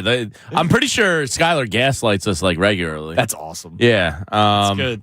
These kids, it's tough because they're not that smart, but they work you. They're smart. Yeah. This freaking kid yesterday. You know how we got into the conversation of things that happened on our watch? That we waited a while or have not told our wives yet. So yesterday he's got a garbage truck, a little garbage truck that he likes to play with. Oh yeah, and Paige loves trucks. So he wheels it over to the back window so he can, look at his property. You can kind of see out back. I did the Mufasa symbol, like anything the sun touches is yours. It's just the spot. It's just the spot. And this kid flips the truck on its side. And stands on it? To stand on it to get a better view out the window. And I'm like, man, I'm impressed. But like, dude, don't do that. Because, he's climbing on the kitchen chairs to get on top. Yeah. But am I supposed to be impressed? Am I supposed to be... Yeah, there's some things that like you probably shouldn't encourage, but like at the same time you're like, whoa. I said, good job, buddy. Yeah, and I was like, oh, it's not. So I had to hide the truck. I had to put it in a closet somewhere because when I took it away, he wheeled it right back. I'm like, all right. Yeah. I see how it is. So my cousin's kid, he loves Pirates Booty. Back to your cracker thing. Coop loves it. Yeah, it's great. Yeah. Actually, go to Aldi. You can find it much cheaper because the price of Pirate Booty these days is outrageous. This is a real deep parent conversation. Yeah, damn right, man. But my cousin's son loves Pirate Booty, and he walks around everywhere saying booty. Nice. Booty. Yeah. I want booty. I like booty. And I'm like, yeah, buddy. Get him what was the minor league team? The motorboats? The motorboaters. Get him a motorboater's hat. Let him walk around saying booty. I want booty. You got everything covered, man. Don't we all, pal? Don't we all? That's awesome. Yeah. It's pretty funny, some of the stuff they say. Yeah, so, first haircut today, dude. I welled up a little bit here in the studio during the break. So I had an out-of-body experience yesterday. Congrats on your drug usage. Thank you. I'm watching the Home Run Derby. And it had nothing to do with the Derby itself, but they brought back someone. Well, not brought back someone, but they brought someone to stand in front of the crowd, and he got a huge ovation.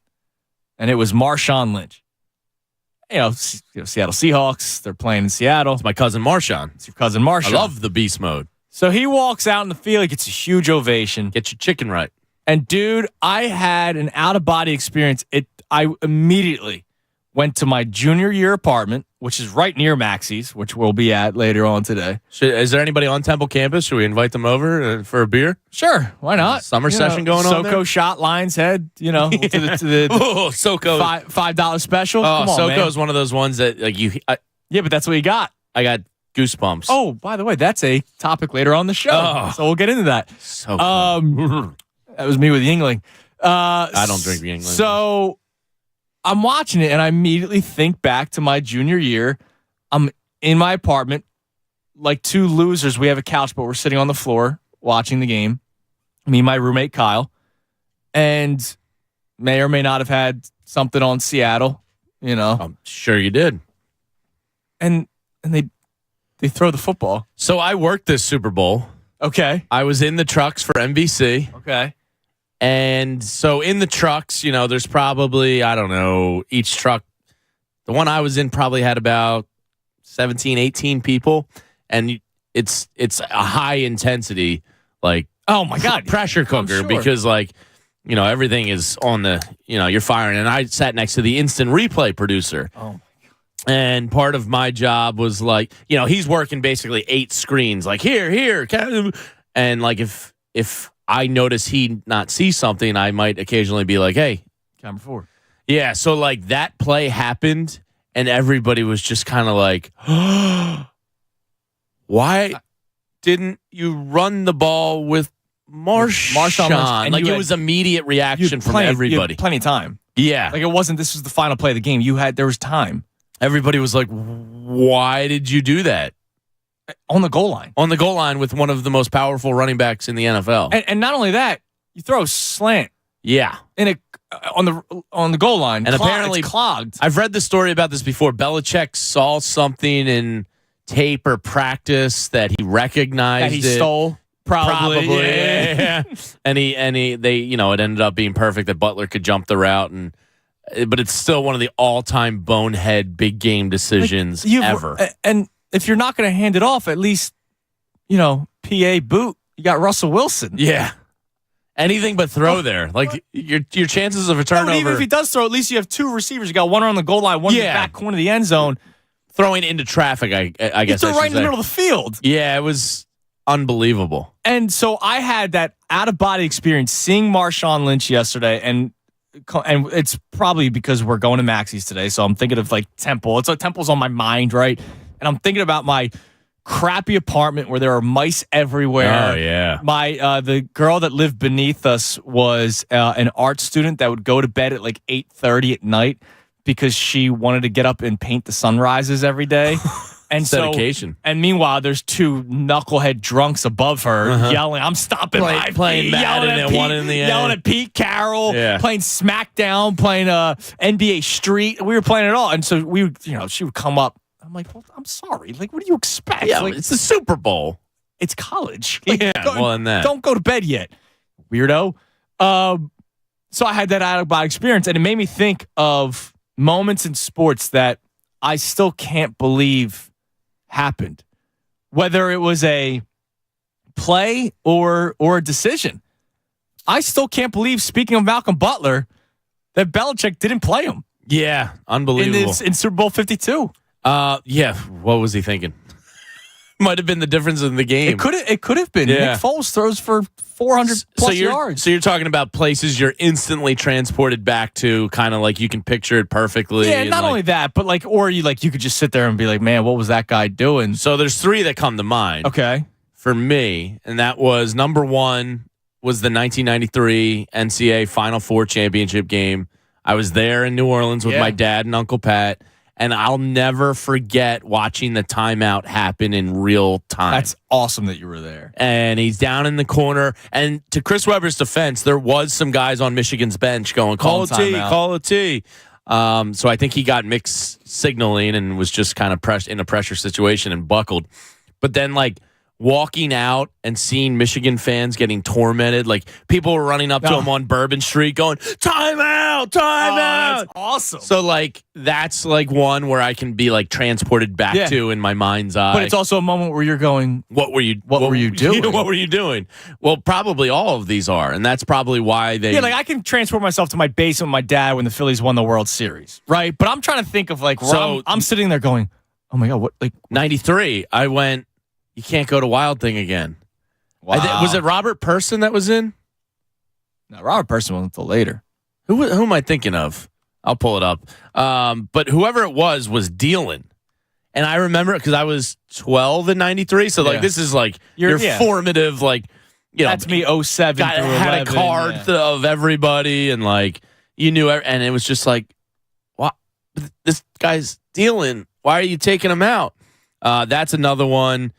And what was the third one I just had? I'm brain farting on the third. But those are the ones that come to mind, like, I can immediately transport back to, and I disagreed with the decision. Right. So that's what I kind of want to do also. Well, not disagree with, but it's like WTF. Right, because I was transported back to that time, but it was also because of the shock. It was Roger Mason. It was, okay. Roger Mason was dealing. So, Ray, do you have anything, like almost the shock factor, not necessarily a positive thing, but something where you're like, probably more tied to negatives than positives. For sure. And it doesn't have to be Philadelphia. It could be anything. Fab Five, baby. That was Seattle and New England.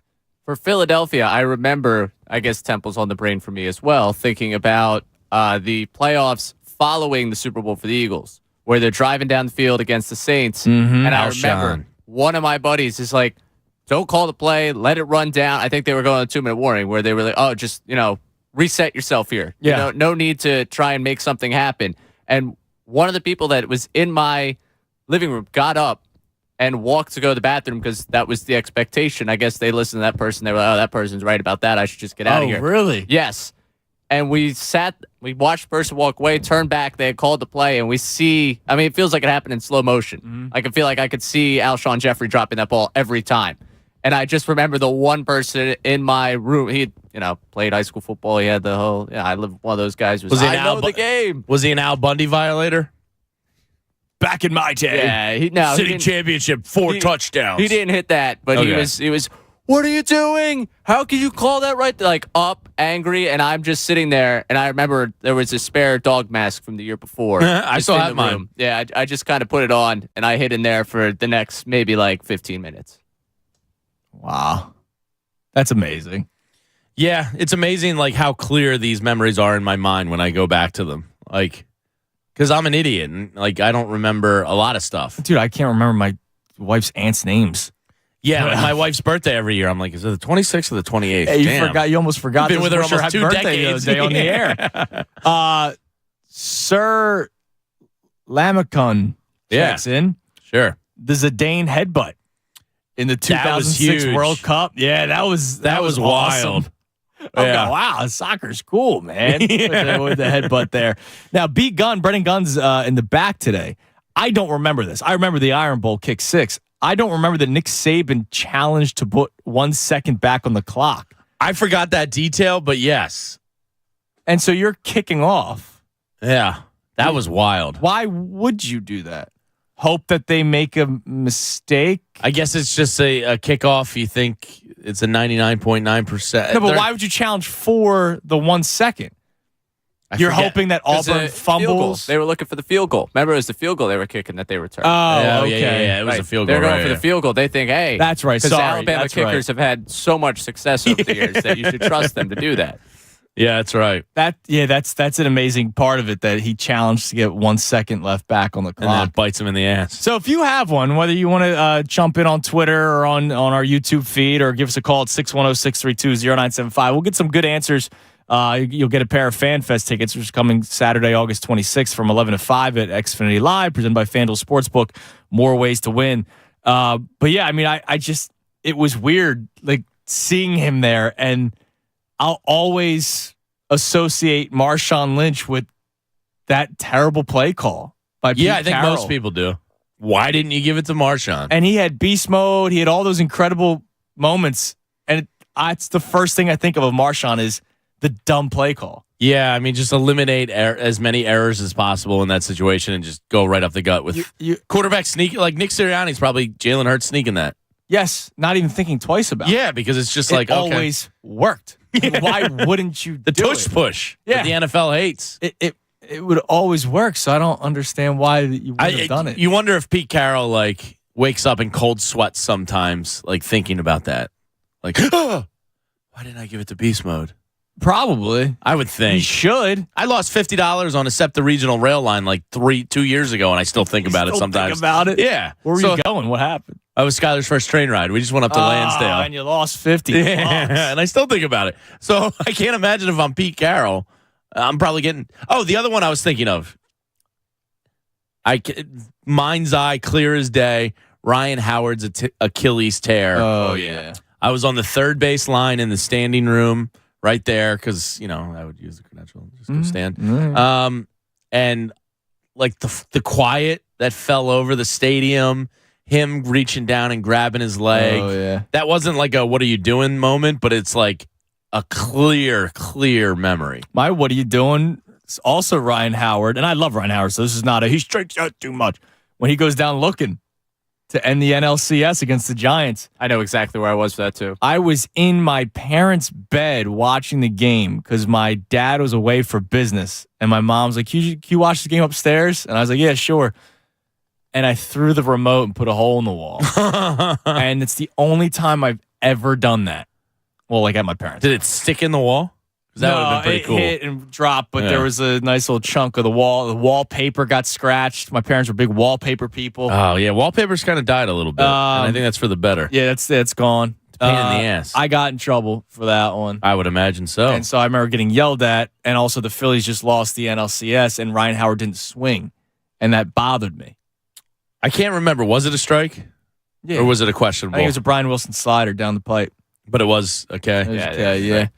And yeah, that was something that I will always remember. Yeah, good time. Yeah. 1 bloody nil.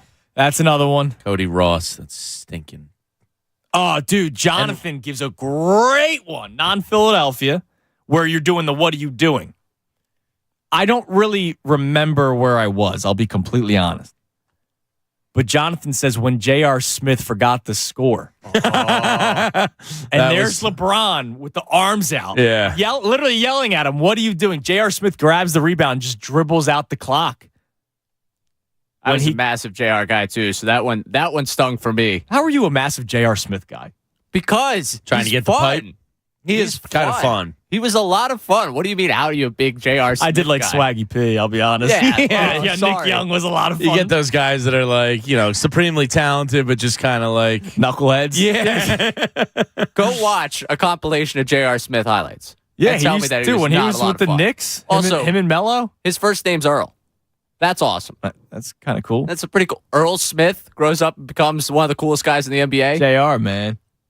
Earl. And his golf story going back to college is pretty awesome too. He does seem like a pretty cool guy. The golf thing's really cool. It's really cool. I know somebody that played golf with him and said at Pine Valley actually, and was like, "Oh yeah, he's really good. He's pretty nasty." That's awesome. All right, well, there's some J.R. Smith knowledge for you on the program. Every time I think of J.R. Smith, I think of his leaked DM. Yeah, no, I also think about that. that plays into it. I mean, think about the age. Think about the age I was when J.R. Smith was. That was just funny. Yeah. That was all time. Those were social media was crazy back in the still crazy, but back in the day, really crazy. Yeah, social media moments.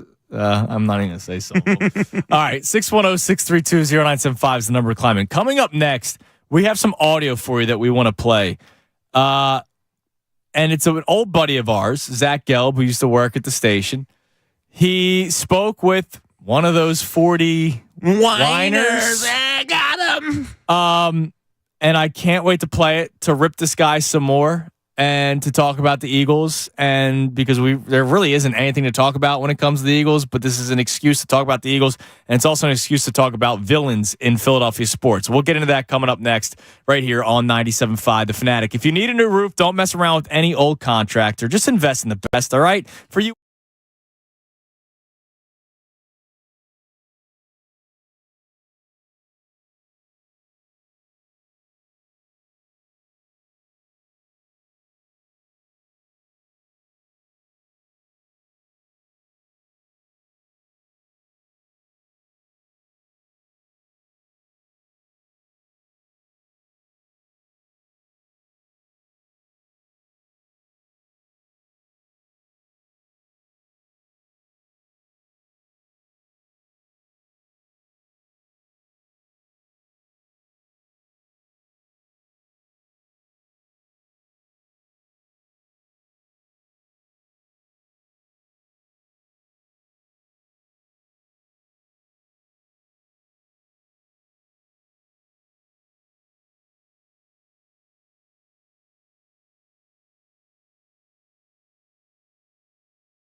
All time, what the hell are you doing? So we remember 4th and 26, that game against the Packers in the playoffs, because that's a memorable moment. Donovan McNabb throwing the pass to Freddie Mitchell to keep the drive alive.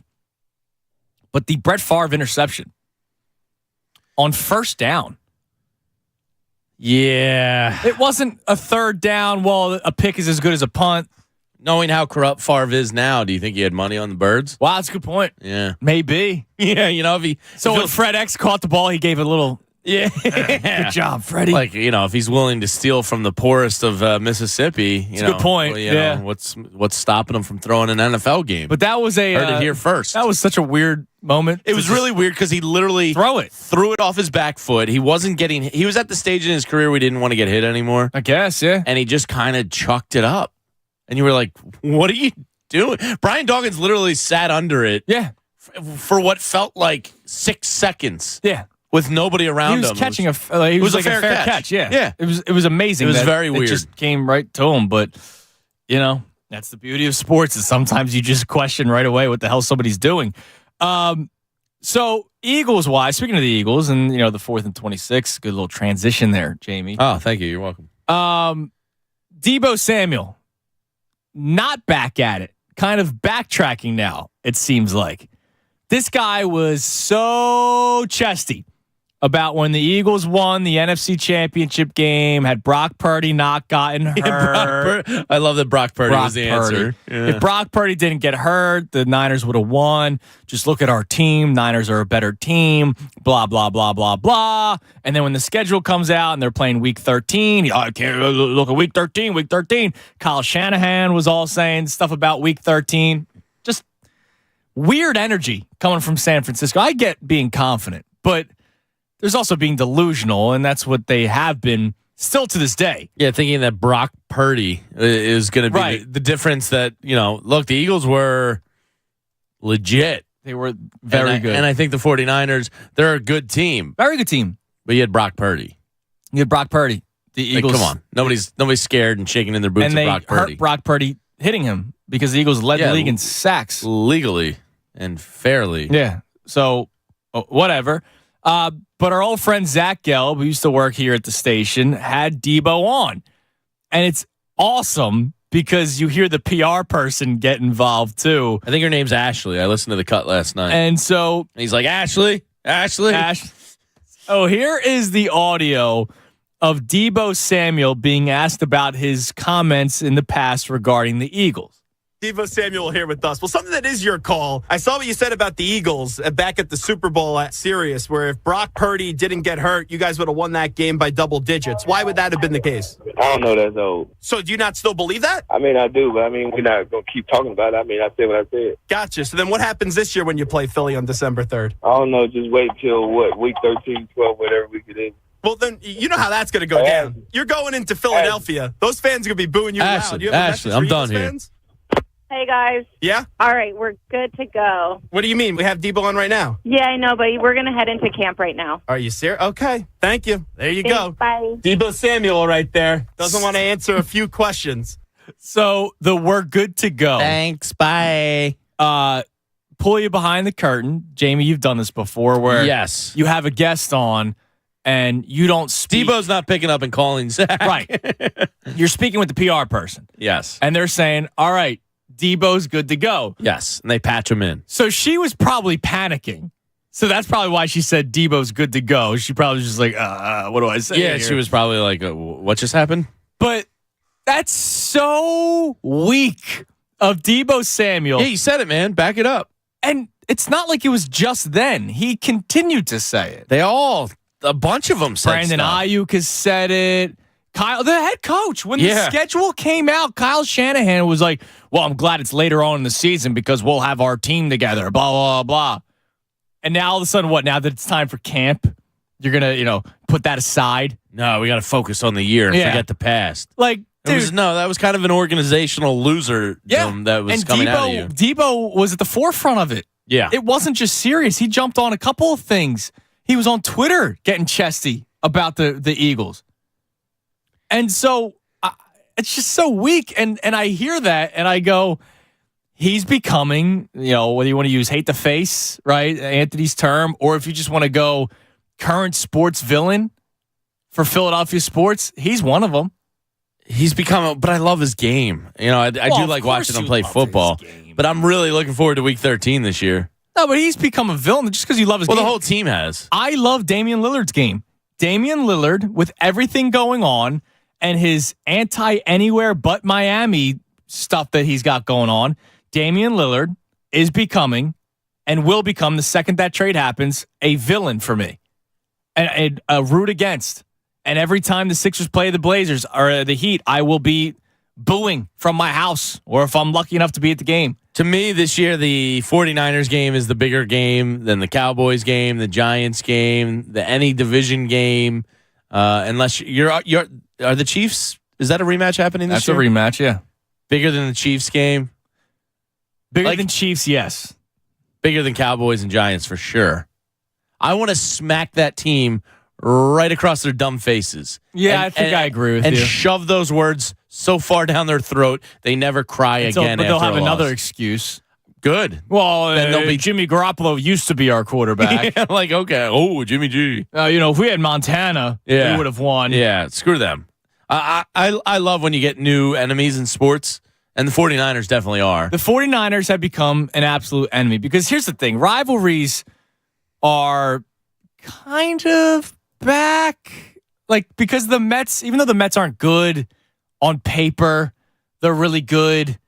And so there's a Phillies-Mets thing, obviously Phillies-Braves. Now that the Phillies are relevant, there's nothing Flyers because the Flyers aren't a relevant team right now.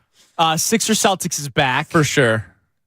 Football, Eagles-Cowboys will always be there, but to me, it was always Giants-Eagles. To me, it was always Giants-Eagles. Because I knew New Yorkers. And also, those matchups were good, and there was a lot of smack talk. I still remember OCU Minora and Shady going at it. Yeah. All that stuff was there. Yeah, now, you normally don't feel a rivalry with somebody out west on the other coast, but San Fran, screw you guys. This is becoming one. And if you're the NFL, you put this on the schedule every single year until it dies off. Yeah. Right? You have to do that. Yeah. Sure. So, but Deebo Samuel, really anybody with San Francisco is becoming a villain now. Kind of a coward move to just bail. Ashley, I'm uncomfortable. He's talking about something I don't want to. It's totally a cowardice move. It is. Because you all of a sudden you don't want to back up what you've been saying. But are there any other villains right now in Philadelphia sports? Because I'll be honest, dude, there aren't many. And that kind of sucks. Not a lot come to mind. Of Ben individuals. Simmons is a villain, but the guy doesn't play. Well, he's back. He's in the lab, Andrew. He's in the lab. Yeah, he's gonna bounce back. But I can't even go Ben. You can't go Carson. I mean, James Harden might be. Depending on how this goes down. Is he? Yeah, a lot of people are happy if he's gone. So how is he a villain if you're actually happy he's no longer on the team? Well, Scott Rowland was a villain. Because there is a scenario where he's a Sixer and miserable and causes discourse and again. Then leaves and he'll be a villain. Leaves. What if this isn't done until the trade deadline? And he's just playing 3 months So he'll be of a villain as a Sixer. Yeah. Wow. That's even deeper, man. I mean, he's on the cusp of being a villain. We'll find out what happens. And it doesn't even have to be former Philadelphia athletes. Deebo Samuel didn't play for the Eagles, but no. I hate him. Dak, I don't want to say I feel sorry for him, but it's it's almost like he's still really, they're a good team, but I don't really feel it with him. Trying to think of a guy that didn't even want to, that didn't want to come here. Today we were doing the crossover grid, and I gave you that Nemanja Bjelica. Yeah. I was pissed when he didn't come here. But he's been nothing since. No, I know. He's better than Furkan. He is better than Furkan, that's true. Better than Dario, who signed the Warriors. Yeah, I guess I need a little more individual hate in sports. I don't have, and that's the thing. There aren't many villains. No. Nobody hates Jimmy Butler. I don't hate Ronald Acuna. No, I don't hate love Ozzy watching Albies. him play. Yeah. Yeah, there's nobody really in division for the Eagles that Ezekiel Elliott used to be, but now he's gone. Marchand maybe in the NHL, but the Flyers are irrelevant. He's a hate to fate. Yeah, I'm having a tough time coming up with it. And that's what I wanted to do this last week, but we ran out of time. And so now the Deebo thing kind of reminded me of it. There aren't any individual villains right now. So we got tweeted in two. Okay. Marcus Smart, but now he's gone. He's now gone. He's in Memphis. And JD Drew. And he doesn't play anymore. Yeah. I'm trying to think of current. Yeah. That's what my question is, current. Marcus Smart would have applied if he was still in Boston. He drives me nuts. He drives you nuts, but he's never like said or done anything. Nah, but he exists with that hair and just like the flopping and the leg kicks. Like, do you hate Jason Tatum? No. No, you hate the Celtics. I hate the Sixers for not defending Jason Tatum better. Big Al. Al Horford. Horford probably but qualifies. He didn't have a good series. Like, well, he did it defensively because Joel's shot selection sucked. He did. So if you could think of one, 610-632-0975. Look, it's July 11th. We've reached that point where, as Jamie said, it's the slowest week in sports right now. There's no games going on. We got the Union tomorrow. We got the MLB All-Star game tonight. Other than that, it's nothing. There's not even any good slop right now. No. So we've reached that point where it's like, okay, let's get into the deeper sports conversations. And that's why we started off with, trying to explain yourself to somebody who doesn't care about sports, what you would say to them to explain yourself as to why you're such a lunatic sports fan. We got into the moment where you questioned in time, not even revisionist history. Like in time, I'm yelling and screaming why Marshawn Lynch didn't get the ball on the goal line. And now this one, Dame Lillard doesn't want to come here. Deebo Samuel still talking smack, even though he kind of backtracked, but he still said what he had to say. Ray, can you think of a current sports villain for Philadelphia sports? I can go non-athlete for you. Okay. I got two. Sodfather. Oh, yeah. Oh, yeah. Scumbag. Chris Sims, too. Yeah. George Tomas. Not Tomas Perez, dude. Tomas Perez. Not Tomas Perez. Yeah, and Chris Sims. But he's just a... I try to pay him no mind. He's an ass. You hear what he did about the Tua fan? Yeah. No. Oh, not good. Dude, he shouldn't have a job anymore. Like, if I'm dead serious, he should have been suspended or something. What happened? So, Tua Tagovailoa, there was a guy that, you know how Anthony created, well, I termed it Ben-Anon? Yeah. Because he wouldn't get off the Ben Simmons bandwagon. Yeah. I jumped ship before he did. So, there was somebody that created a Tua-Anon. So, he was a diehard Tua Tagovailoa fan. And even when things were going bad, not the injury, I'm saying the year before when it looked like he was becoming a bust, he was still a believer in Tua.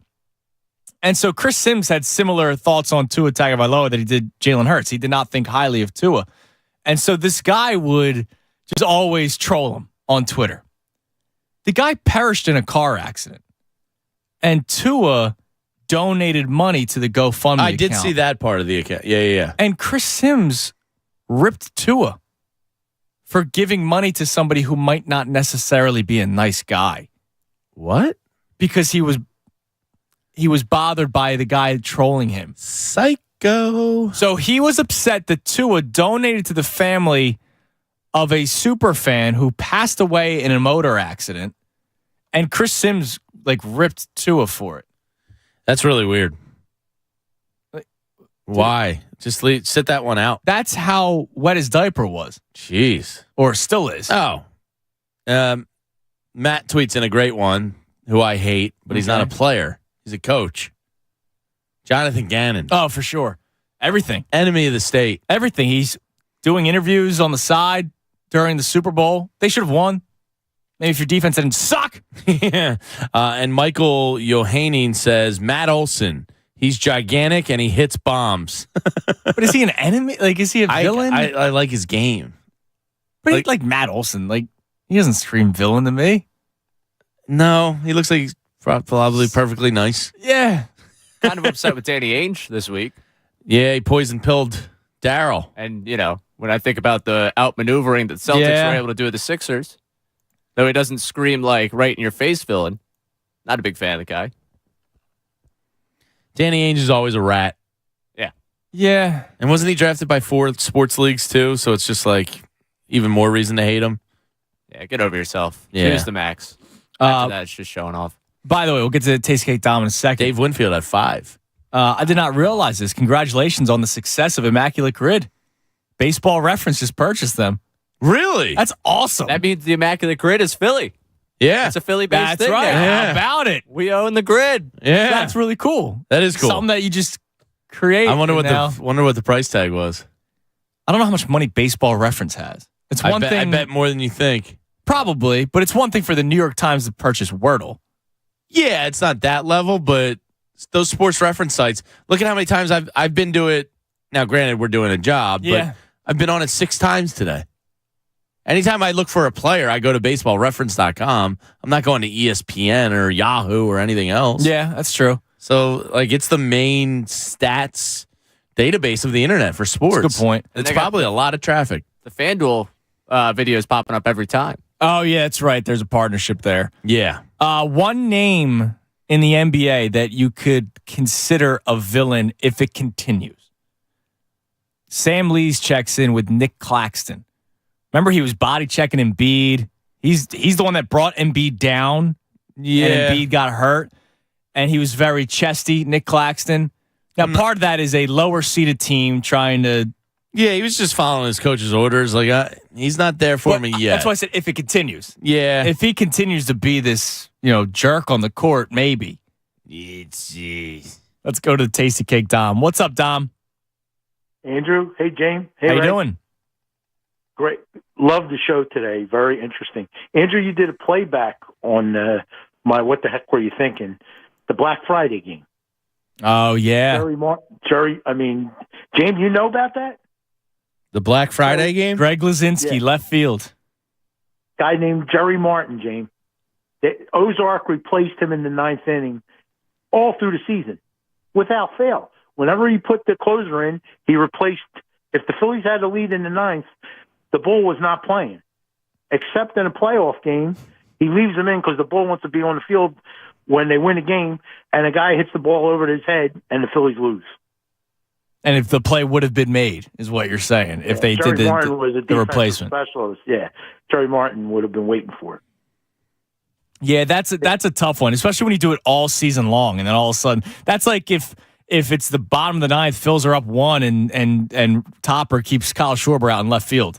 Topper. I mean, it's pretty much that equivalent, right? Schwarber and Lazinski in left field. Was Lazinski? He wasn't Schwarber bad. He wasn't Schwarber bad. Nobody's Schwarber bad. He was, and the other benefit with Lazinski, James, was that he had Gary Maddox next to him, so the Bull had to cover the line, basically. Gary Maddox played center and left field. Yeah. Gary Maddox could get to anything. He was just unbelievable. Not only is Schwarber a bad outfielder, he's probably a bad leadoff hitter, too. What do you guys think? I don't really have a comment on it. Mendoza line, let's hit way below that. Thanks for the call, Dom. Your thoughts, Jamie? I don't have. What's a leadoff hitter? It's the guy that starts the game, and usually they have a high on base percentage, good batting average. Really work a pitcher, those types of guys. Yeah, they can steal some bags. Yeah, put some pressure on the defense early in a game. Is Schwarber doing that? I don't know. I mean, I know he hits home runs, but if you're just tuning in, Jamie took a vow to not complain about Kyle Schwarber in the leadoff spot all week long. And I don't think he's going to be able to do it, but I also think you're a coward because you're doing it the week they don't have a game. So it's the only week I'm on here. So, I feel like when you start to annoy yourself with the point, I'm like, oh, great. What do the people listening think? Oh, wow. Like if I'm annoying yourself, I just feel like every time I talk about the Phillies, it goes back to that. And I want to try and branch out. Goes back to what? Subjects about the team in the first inning. What specifically? No comment. Amazing. I have no problems. By the way, speaking of the Eagles, because we got into the villains and all that kind of stuff. My buddy texted me. He said Ben Simmons is it. He's number one and forever and always. Play. He's gonna be back this year. I mean, when he did come through last year, it was pretty awesome. It was awesome, and the Sixers won with like 8 guys. Yeah, because Embiid and Harden didn't play. He got the bricking for chicken for people, didn't he? He did. Yeah, that was kind of cool. Yeah, that was good work. Yeah, by he'll him. always be up there. Another cut that we have for you. Will you ever be able to hate Joel Embiid if he goes after next year? I want out. No. I don't think I could. Like, he didn't quit on the. Well, I mean, he would be quitting, but like Ben Simmons. No, it'd be different. I would be upset. Don't get me wrong. Like, I would be upset, but I would welcome him back. Yeah. When he retires. Whereas and Ben, he's not back. Yesterday, was it you that sent us this? The Jim Irsay thing? I think that was Mr. Dickie Dunn. Mr. Dickie Dunn sent it. So the Pat McAfee show had Psycho Jim Irsay on. He's a weird dude. Wait, no, I did send this. Yeah, I was going to say I was still invalid on that one. I confused because you were watching him this morning smoking a cigarette on the Pat McAfee show. You don't even remember what you sent. Yeah, it's awesome. Irsay's just ripping heat. He's a lunatic. He's a weird guy. I cannot believe he's one of 32 owners? Yeah. Oh, and look at the Raiders guy, Al Davis. Oh, yeah. He's with his hair. And his office is at Benihana. He just sits at the bar and eats Benihana all the time. I love that for him. So they were talking about the state of the league. And Jim Irsay started talking about playing globally, but not just playing globally. Yeah, this is the first time I heard this. Take a listen. But we are really excited to play in Germany. I believe we can have a division in Europe. How would that work? I really believe that. Jim, how would that work? Would every team have to have a stateside facility? Yeah, or they would you would schedule it where you make it so they could have X amount of games in the States and then back to their home base. And they would probably have two bases, one in Europe and one in America. And it would definitely work, but we can do it as is now. And I see it's not going to happen quickly, but certainly in the next 25 years, no question, we can have a division over in Europe. And it's very popular. Our game sold out within 3 hours. So a division. That's wild. That's 4 teams, at least. Yeah, and you would think the West Coast teams are probably removed from it. The question is, are you expanding and making 4 more teams, or are you moving a team out of Jacksonville to London, which is has been talked about for a decade now. So Jacksonville to London, and then what? Houston. That's really we have the Oilers. weird. That's a long time. The only thing I like about the games in Europe is the start times. 9 o'clock. Yeah, I love the 9 o'clock start, and then you just get right up to noon in pregame, and then it's 1 o'clock, and then you literally have a full day of football. I'm just trying to think what teams would be on the move. But teams like Arizona, the Cardinals? Jeffrey Lurie came out and announced, with the new 18 game schedule, whatever year that is, he goes, well, 2 of our games are going to be in Europe, and we're setting up shop in London, and it's home games. Yeah, that does absolutely nothing that would for me. Suck. You lost 2 games in Philly. I understand why the NFL wants to do it. Yeah. But once again, the fan doesn't matter. I get having games out there every single year. Yeah, I mean, it's exposure. He's saying division. That means that's wild. That means 8 games, or when it gets to an 18-game schedule, 9 games will be played by a team on their home field in London, in Germany. I don't know what fan base is going to want their team removed like that. And not that it's an easy drive from Oakland to Vegas, but Arizona to, Germany. Yeah. A little different. So, I mean, money rules. And now, Irsay's saying in the next 25 years, he might not even be here in the next 25 years, so he's probably like, let me just drop this and leave. Yeah. Was he supposed to be saying that? I don't know. It kind of seemed like he was just talking to his friend Pat McAfee and was like, oh, yeah, by the way, there's this European division thing happening. And Pat McAfee's like, whoa, how does this work, Jim? And, of course, he said it won't be quick, which it won't be, but I have no interest in it. Neither do I. I kind of mess with it. I mean, the 9 a.m. game would be nice. Yeah, it'd be a cool addition. I would have to see how it works out, but I'd be interested to see how it would go. But if the Eagles got set up in a division over there, you'd be okay with it? Yeah, that's the problem. I need to see how it's going to work out. If they're starting to take home games from me. Yeah, that would suck. I'm thinking they're going to set up shop over there and play 3 straight road games, and they're working out a facility because they're obviously not going to fly back over the Atlantic. I think that's the one where it goes, where you're not losing home games. Now, are both teams playing 3 straight road games, or is that somebody's home field? I think it's someone's home field. Now, that's got to be tough. You're playing for London, but you're playing Seattle the next week.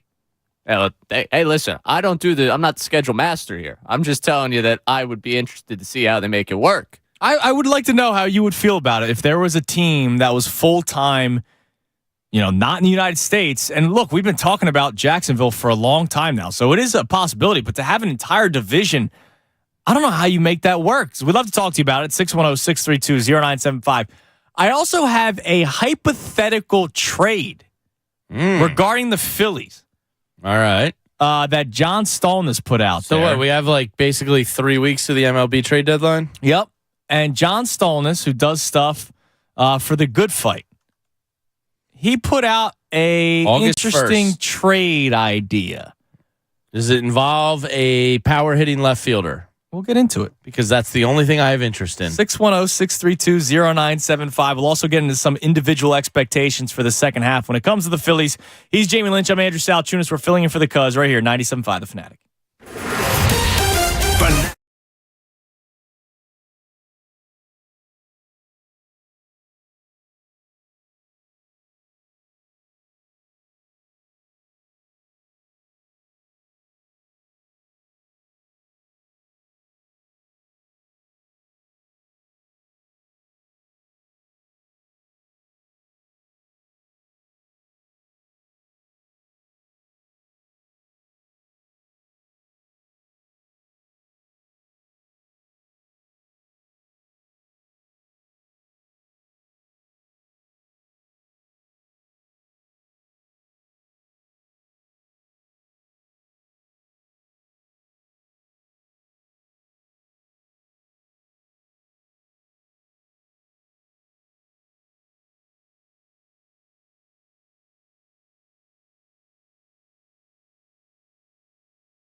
It does not suck at all. It's funny. One of the tweets earlier today, I want to try to find it. One of the things we started the show with was how you would explain yourself to somebody who doesn't like sports. Like why, it's not necessarily the why you love sports show, but like, Christy looked at me like a lunatic last night when I was laughing that Pete Alonso got eliminated from the first round of the home run derby yesterday. Matt checked in. He said, speaking of fandom, he cracks up that I talked to Cuz last week, and he's on the beach in Italy. And he's saying, Cuz, I can't wait for football. I'm going to be back. It's going to be closer. Like, think about that for a second. I did get my first football itch the other day. And that's fine, but you're home. Yeah. He's the beach. He's on the beach in Italy watching his kids. Football guys travel. All right? It doesn't matter the zip code or the country. If you're a true football man, it doesn't matter. Maybe Italy will have a home team. Maybe. And didn't Baldy coach like a team in Italy? He played in the World, the World Football League. Yeah. I think he also went back and helped coach or something too. I wouldn't be surprised. Yeah. Baldy's a man of mystery. Yeah. He should be the Dos Equis guy. Yeah, he should be. For all I know. Also, a couple other stuff. So we mentioned, talking to somebody who doesn't know much about sports, and my wife's not really the biggest sports fan. Colin Berger checks in. He had a girlfriend who knew nothing about sports, couldn't care less about it. For the life of him, he couldn't explain to her why sports was a major part of his life. Ended the relationship. Yeah. Well, I mean, think about how much time you put in an average week into fantasy sports, Twitter, reading articles, watching games. I probably, I don't even want to calculate that number because it's probably going to make me feel like I should be doing something more productive with my time. But like just fantasy baseball alone, I'm probably on that, I don't know, 40 minutes to an hour a week? Probably. Dude, Sunday morning, you're looking at your bets? That's a big one. Yeah. Baseball is my least favorite to bet.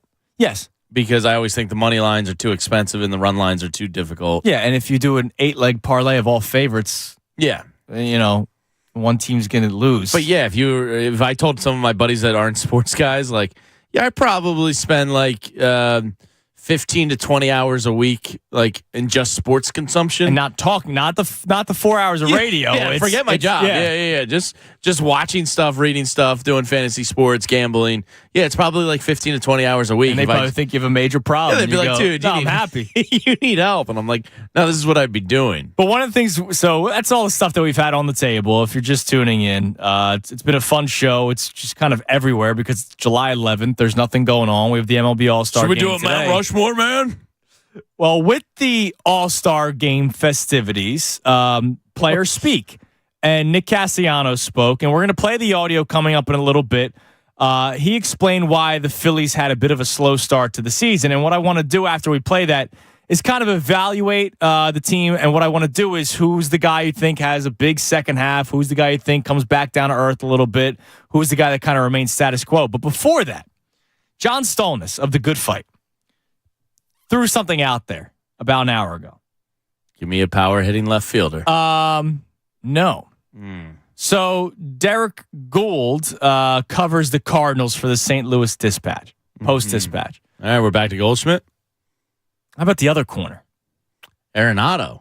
So Nolan Arenado, like Castellanos, was doing the media tour, and he basically said that he would not be surprised if he was traded. So John Stolnis throws this in. Can he play first? I guess you'd move. But I still want Kyle Schwarber out of the field. Adding Nolan, this isn't Stolnis' tweet. Adding Nolan Arenado would be huge for the Phils. And I'm not against it. 19 dingers for Arenado so far this year. That would help. He says 62 ribbies. Bohm would probably be involved in the deal. Ooh. And one of your pitching prospects, right? So say McGarry and Bohm is the trade? He said it's maybe the offensive upgrade at third base, which, by the way, it's also... And he's a Gold Glover, as great as Bohm has been great at third base, Nolan Arenado is the best third baseman in baseball, fielding-wise. So you get an upgrade at third, and you get the upgrade offensively. So he says you can live with Marsh and Pache as your left field, center field outfielders because eventually Harper's going to play at first base. So instead of you getting your left fielder who's a power hitter and a better fielder than Schwarber, Think about this for a second. So real quick, Harper moves the first. Okay. He has, after this season, 4 more years on the books, 35, 32, 27, 15. Oh, it goes down. It goes down. That's pretty good for the Phillies. So Harper moves the first, which I still don't know how that's going to go. That might be completely terrible, and that might stop. But if you do this trade, you're kind of living with that. Or Schwarber plays first. Ugh. You know. But let's just say things go. Harper doesn't suck at first base. He's just not great. He said he doesn't want to do it if he's not good. Right. He doesn't want to be out there just to be out there. So let's say he is out there just to be out there. Harper's at first. Arenado's at third. And now your left field, center field is Pache and Marsh every day. You don't have much pop, left field, center field, but you now go from Bohm's, 5 home? What does he have this year? I want to say he's got 7. 7 home runs. But he's got 57 RBIs. He's not that far off. Arenado has more RBIs. He's 62. got 19 home runs, which means he has the opportunity to go yard and change a game even if there's nobody on the base. Bohm has, 9 home runs. I'm not looking to trade Alec Bohm. Let me make this clear. I'm not putting him on the block by any means. You're not saying if the price tag is a prime Mike Schmidt or Brooks Robinson, don't even call? I'm not saying that like Wendy was saying the other day about the Sixers. 25-year-old Mike Trout, hang up? Yeah, which is just ridiculous, and I hope that's not actually true, even though I do love Tyrese Maxey. If Arenado comes here for Bohm and a pitching prospect. Your infield is literally an all-star team. 3/4 of an all-star team, and Bryson Stott's pretty good. Bryson Stott should be a considerable. I mean, Arenado all-star. and Trey Turner are for a left side of the infield. That's sick. That's silly. So I know we love Alec Bohm. Alec Bohm. I know we love the daycare. I know that we love the bandana or whatever. Remember they did the giveaway not too long ago. Cooling headband. Cooling headband. Thank you, Yeah, Ray. there you go. They did the cooling headband giveaway. This is why Ray's a great producer. He knows the promotional items that the Phillies give out. I could probably do the read for you, too. You do that, right? I'm in, 100%. Buy Alec Bohm, buy Griff McGarry. You want Jalen Ortiz, too? Take him. And you're not trading him for a rental. Now, the biggest thing is you're going from a very inexpensive player to a very expensive player. John Middleton's got deep pockets. Right. So what do you care? I don't. It's not my money. I'm spending it. So are you guys on board? 610-632-0975. Alec Bohm, a guy people love. Ray, I'll ask you because you're Mr. I love Ray. Ray's a great baseball man. Ray is also a big vibes dude. So he cried when Nick Maton was no longer on the Phillies. Wolfie. Matt Vierling. You had Maton Day. Honest. I didn't cry. You bought those religious candles. Remember the Nick Foles? They had the Nick Foles candles. I built the. You had one with Maton and Vierling. You were very sad. Right. They're just wonderful. And you did say at the beginning of the season, well, maybe there has something to do with the clubhouse not being that happy. That was a legit thought of yours. No, you can't read satire on that one. Let me ask you. It's all right. Maton hit a 3-run shot off Nola. Yeah. I know you love that. Every second of that. Are you in on that trade? It's Alec Bohm? Oh, you won't see him no more. Okay. Yeah. Just making sure. Nolan Arenado is a very, very good baseball player and showed that it wasn't just a Colorado thing. Remember, that was a big deal. Troy Tulowitzki left Colorado, was not the same player. No, and people said that about Arenado. Oh, well, we'll see. He won't be the same guy. Yeah. No, he's the same guy. Chris Bryant's the opposite. Chris Bryant goes to Colorado and is actually not good. Now he's been hurt a lot, but he's not good. You do that trade. So Nolan Arenado looks like he might. He thinks he would not be surprised. If he's saying I'm not going to be surprised, that means he's probably thinking something. Now, if you're St. Louis, are you blowing it up? They're very bad. They're pretty bad. No, they're terrible. But Goldschmidt only has 1 year left. Okay. So, I guess they see this core's window, pretty much being done. They had a core of Yachty and Pujols. And I thought Jack Flaherty was going to be like this next great pitcher in baseball, and he fell apart. What happened to him? He was nasty. Yeah. I would love to take a flyer on him if you throw him in. Me too. Throw him in as the 5th rotation spot. Yeah, please. I'll take him. Yeah, see if Caleb Cotham can work his magic. No, see you, Bohm. I'll hire the NetJets for you to get to St. Louis. Yeah. I'll just put it on the credit card and worry about that one later if it gets me Arenado. I mean, he's that good, so you do it. It's just, it would be a tough pill to swallow kind of deal until you realize just how good Nolan Arenado is. Yeah, I mean, he's already your second best home run hitter if he comes in. He's probably... That's crazy, dude. This team does not hit home runs at all. No, they're really not good at it. Rhys Hoskins and Bryce Harper are missed big time. Badly. He's a 283 hitter. His on base is 332, so he's 16 points better than somebody else in the lineup. Where would you put Arenado the in the leadoff hitter? lineup? Yeah. I mean, you could put him anywhere. Well, I mean, if you had to redo your lineup. That's for Rob Thompson to worry about. Oh, is it? Yeah. I don't really have opinions on his lineup cards. Just checking in with you. Yeah. Done. And not only that, he's under contract for 4 more years. You add him to the core of 2 more years of Castellanos, 2 more of Schwarber, Trey Turner. 3 of Castellanos. Was he a 5-year? Castellanos was 5. Schwarber okay, was 4. nice. All right, even better.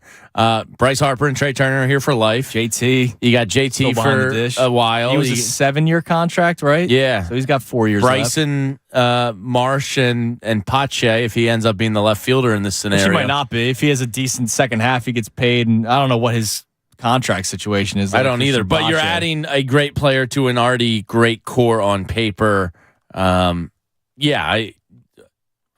I almost say like no price is too high here. Yeah. Like, and the contract isn't bad. Yeah, it goes down. It's $15 million. Are there any opt-outs? Because that's something I would be curious to see. Because that's very weird money. Yeah, it is kind of strange. For it to go down like that, like that's drastic. It's what, 34 this year? And then 15 is final year? It's 35 this year. Okay. And then 35 next, 32 the year after that, and 27 15. And 15. Oh, so it's 4.5 more years. It looks like there was an opt-out clause this year. I'm trying to get more details on. Looks like he declined it. Yeah, I think he declined it. Out, and opt-out declined, yep. Yeah, trade might be his way out. Okay. Nolan Arenado. I think it just moved, Andrew. Come on down. I didn't even see this. Is this MLB slop? This is John Stone's slop, man. I love it. Well, it's tied back to a reporter from St. Louis, so I think it qualifies as slop. That's if he even comes. I don't know. Like, it's not like a team was mentioned. It was just he wouldn't be surprised. No, if Nolan Arenado becomes available, you're probably going to have 2/3 of Major League Baseball calling the Cardinals. Oh my God, with that contract too, because it is kind of team friendly. Like, the Dodgers are already calling. Like, if you're Nolan Arenado, why wouldn't you opt out? You're technically underpaid. Yeah, he was a finalist for MVP last year too. Isn't that wild? You have Goldschmidt and Arenado, the MVP and an MVP finalist. Yeah. It's like the Angels all over again. And they lost in the wild card round to a Phillies team that limped into the playoffs, and then they look at how bad they are this year. So he's 32 now, which pretty much syncs up with like the core of the Phillies. Yeah. At the end of the deal, he'll be 36 when you're only paying him $15 million. I'm in. Is there any downside? You just lose a fan favorite. That's really it. Yeah, you lose one of your young players. And that's when you go. And me breaking down Aiden Miller as much as I did anyway. It's a great point. Yeah, he was going to be the guy and to he's replace. Your third baseman of the future. Yeah, so like now Aiden Miller just steps right in when Arenado's done. So when Castellanos moves to the DH slot, or no, when Arenado moves, they have a lot of DHs. Yeah, they're going to have a lot of DHs. Aiden Miller. Yeah, he steps right in. He's a pedigree kid. He's got it all. Absolutely. Everything incredible. you want. So with that, all in. Now I'm going to be thinking about this for way too long. Let's do it. I absolutely love it. So Arenado's saying that at the All-Star festivity. Nick Castellanos spoke to reporters as well, and he was asked about. Come on, Nick, start recruiting. Yeah, but look, while you're out there, he was asked about the Phillies' rough start to the not even first half of the season, because first 2 months. First 2 months. Take a listen to what he had to say. I would say just to maintain the status quo, right? Like, we're playing unselfish baseball. Everybody's really plugged in on just winning the game. I think a little bit in the beginning of the year with how it ended, right? And then us adding and getting better. Maybe a little bit that we just thought baseball was going to hand us it, that it owed us something. Obviously, this game forever owes you absolutely nothing. But adversity is good to face during the course of a 162-game season. And then for the past month, just the energy has been good. We wash away losses, and everybody just shows up with the common goal of doing something to help the team win. So we love the honesty. He basically admits that they kind of went through the motions the first month, 2 months of the season. He seems to admit a lot. Yeah, like his. Like, oh yeah, I wasn't really paying attention on defense last year. My bad. Yeah. I love it. I don't, but if he wasn't good, I'd be angered by it. Right, But yeah, he's exactly. good, and I go, that's pretty cool. Clearly, he snapped back into it. Yeah. Because he's probably on the Ruiz treatment. He's locked in now. Yeah. So my question now is, clearly things have gone well for the Phillies, and Castellanos has had really a great entire season. We went through Trey Turner's numbers yesterday. He had a much better month of June than he's had. You're seeing guys turn things around. Obviously, you're seeing some guys cool off. Remember, Bone was hitting, like 350 at the beginning of the season. He was absurd. He was going to come back down to earth. We know that. So let me ask you guys this question. Ray, I want you involved in this as well. If I were to say, give me a player who will have a better second half, a player who's actually going to probably have a worse second half, and a player who will kind of be status quo, who's been playing the same way all season long, do you have an answer for each? Better, I'll say Trey Turner. Okay. I go JT. And I think it's kind of like last year. Yeah. Last year, he ended up being the team's MVP. Somebody that's going to have worse. I feel like Brandon Marsh could. Like he's having a good year while striking out at a very high rate. I feel like that's a slippery slope. And especially if he's going to start playing every day. Yeah. Once Harper moves to first base, if that's the thing. So those would be my two there. Was there a third? Status quo. And for me, I go Bryson Stott. I'm going to go Bryce Harper, status quo. I think this is just what he is for So he's still going to get on base. Yeah. Hit the ball. Make some things happen. Maybe. Just not going to hit for power. Maybe. Yeah. And that's kind of probably what it's going to be. Around. I say Stott status quo, not 301. I wouldn't be surprised if he finishes around 280, but a guy that continuously puts together good at-bats, good games. That's your boy, it's Stotty Tuhati. Yeah. It's your man crush. Yeah, I love Bryce. But plays I don't care who consistent, good knows second base. Yeah. That's kind of my guy for status quo. Now, Ray, I'll ask you. Better second half, worse second half, which I know nobody wants to say one, and then status quo. All right, so Turner and Realmuto are my two kind of back and forth that I was going through, so I'll lean JT on this one. Okay. Because I think we're you guys both hate Trey Turner, huh? Yep, that's exactly that's what I said. That's exactly what we said. You said take back the contract? Yep. Release him into the free agency If I were to pool? wave a magic wand. Is that what I just heard? Clip it, put it on social. Yep, that's what I said. Wow. All right, so yeah, I would go JT just because I think we're starting to get to that point where people are starting to get fatigued with him. I also think once he has a break, he actually plays better. He never takes days off, which is not the norm for a catcher. So a little break for him might actually do him a little bit of good coming out of the All-Star break. Wow, you're saying he tries too hard? Yes, actually, it's an incredible problem to have. Right, these are quite the takes coming out of you. I'm firing away here. 610-632-0975. And then worst second half, because I think he's had such a great stretch in the last 2.5 months. I think Kimbrel won't match That's a good the one. first half that he had. That's good. And that will probably frustrate a lot of people. The second he blows a save, I'm sure we'll start people will start to, whoa, he didn't look himself here. And then we'll start to have that This was the dialogue. guy we were worried about when they first signed. Yeah, so I think Kimbrel will be the worst one, and I think Stott's the easy choice for a status quo. Second, I'll give you another one. Aaron Nola. I think what you saw in the first half, I don't think it gets better. Yeah. I don't disagree with you. That's a problem. I don't know how he's going to. How does he fix that, right? Clearly the pitch clock's getting to him. I guess. How does he fix what he's doing? He doesn't. I was interesting. I was listening to Ricky Bowe yesterday. And what was his suggestion? Well, he's talking about Nola and how he's almost afraid to pitch inside and always wants to throw strikes, doesn't want to walk anybody. And it's a great point because he's throwing strikes all the time. Batters get comfortable. They know it's going to be in the zone. So just working some more balls? Is that something you can just start doing? Waste pitches. Yeah. Or pitching right off the zone. Yeah. Start painting the chalk. Which easy for you and me to say, but he is a professional baseball player. Oh, no. He could put it wherever he wants. But Ricky was basically saying he's afraid to come inside and is comfortable going outer half. And guys can live on a zone, live on a spot, and it's the second that curveball hangs, which it has a lot, and that fastball that's really only around 93, 94 is letter high. Dude, he's given up 21 home runs this year. Yeah. I don't know how that just stops. Yeah, I don't know what the answer was with him. But this might be the last second half we ever have to talk about Aaron Nola again. Might be. late season struggles. Did he bust through last year, or is he doomed for it again? 610. And part of me is looking forward to that because he is just a confusing athlete. He is a very confusing athlete. Now, let me ask you something, because Ed Wright's not wrong on this. He said Bohm is getting better every year. He is. So he said he doesn't want to get older by getting Arenado. But you're also going... But it's win now.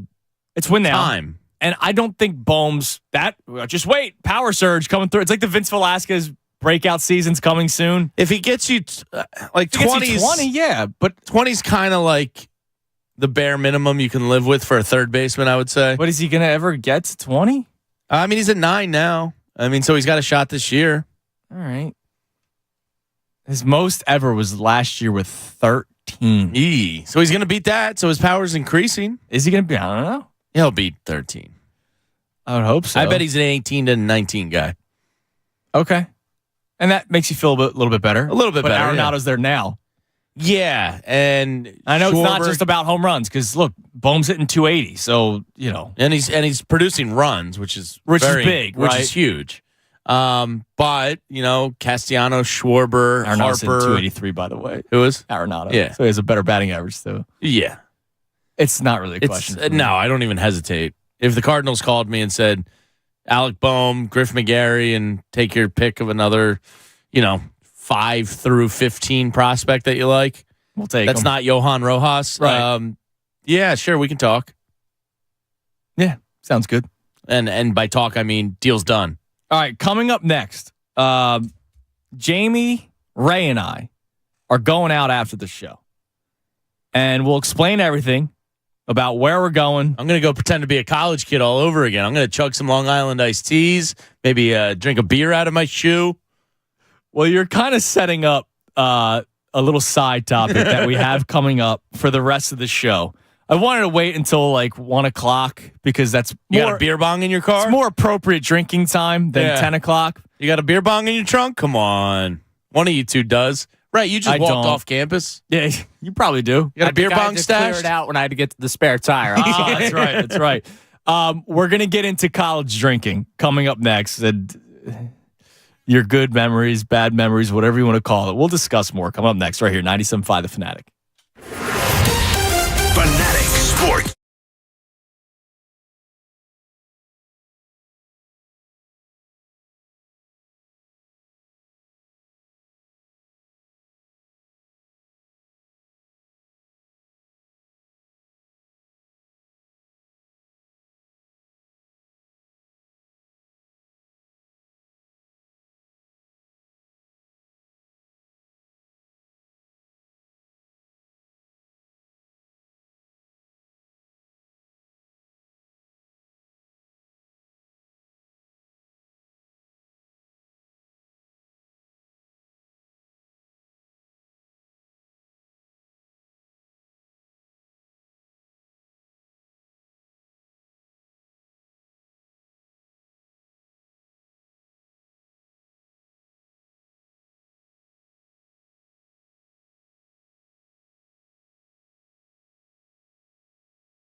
97.5 The Fanatic.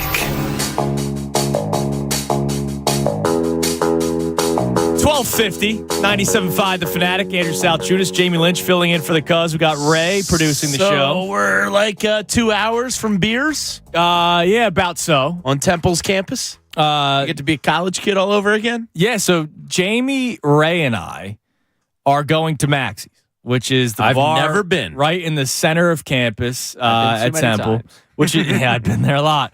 Which is why for our YouTube audience, I'm wearing my Temple basketball jersey. Is that signed by Khalif Wyatt? Signed by Khalif Wyatt. Now, did you get that? I you did say, not. Khalif, No. can you sign my jersey? So I told you I was in the Revolutionaries. Yes. And there was one day during preseason where some of the younger players would, what was the process? So there wasn't really any good Yeah, they players. were all younger But the players. younger players would signed autographs at the game, and my one buddy went. It was like Carl Landry and like Lavoy Allen. Yeah, and then like 8. So my buddy had a Lavoy youngsters. Allen jersey. And look, it's Khalif Wyatt was on the team. It's not a Khalif Wyatt jersey because there's no name on the back. Oh, yeah. But my buddy snuck my jersey to the game. He was wearing his Lavoy Allen jersey. Dude, this is so weird. And he got him signed.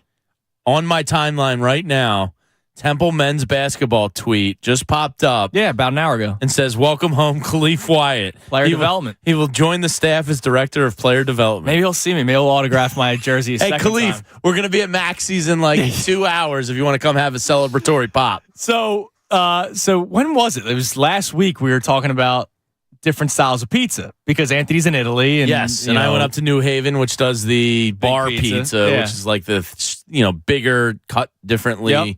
not really crust pizza. And so I just, reminded people of my love of Maxie's because they do the weird pizzas. But I've heard you talk about Maxie's forever. Yeah. Anybody that went to Temple, I always hear him talk about Maxie's. And I used to go to a lot of Temple basketball games when I was living in the city. And, I've been there a fair amount. I'd never been to Maxie's. And that's very disappointing to hear, but yeah, apparently. we got Bad you job by covered me. today. And so the three of us are going after the show. And we have to do something stupid while we're there. Like we have to do something. Like I probably will get a SoCo shot, even though I never want to do that ever again. I think I would puke. But that's one of the specials. Like the smell of SoCo. So they had two specials there. Again, dude, goosebumps. It was basically their citywide, but it was SoCo was the shot, and then it was either a Yingling or a Lion's Head. I'm a Lion's Head man. Not bad. Well, because not bad, but the riddle, the riddle and the cap was awesome. So my problem with Yingling, I drank too many of them. Not only was that the special at Maxie's, but one of my roommates also grew up next to the actual brewery. Pottstown? Yeah. And he would go there and it would be like, for a 30 pack, it'd be like $20 because he's getting it right from there. So it was cheaper than if you went to, any local beer distributor. And so that was our beer for 4 years of college. And you're pounding beers. So Yingling's kind of that was been Busch pushed Light to the for me. side for me. We were big Busch Light people. We would grab the 30 natty. racks. I did the natties, Yeah. But it was easy whenever he would go home.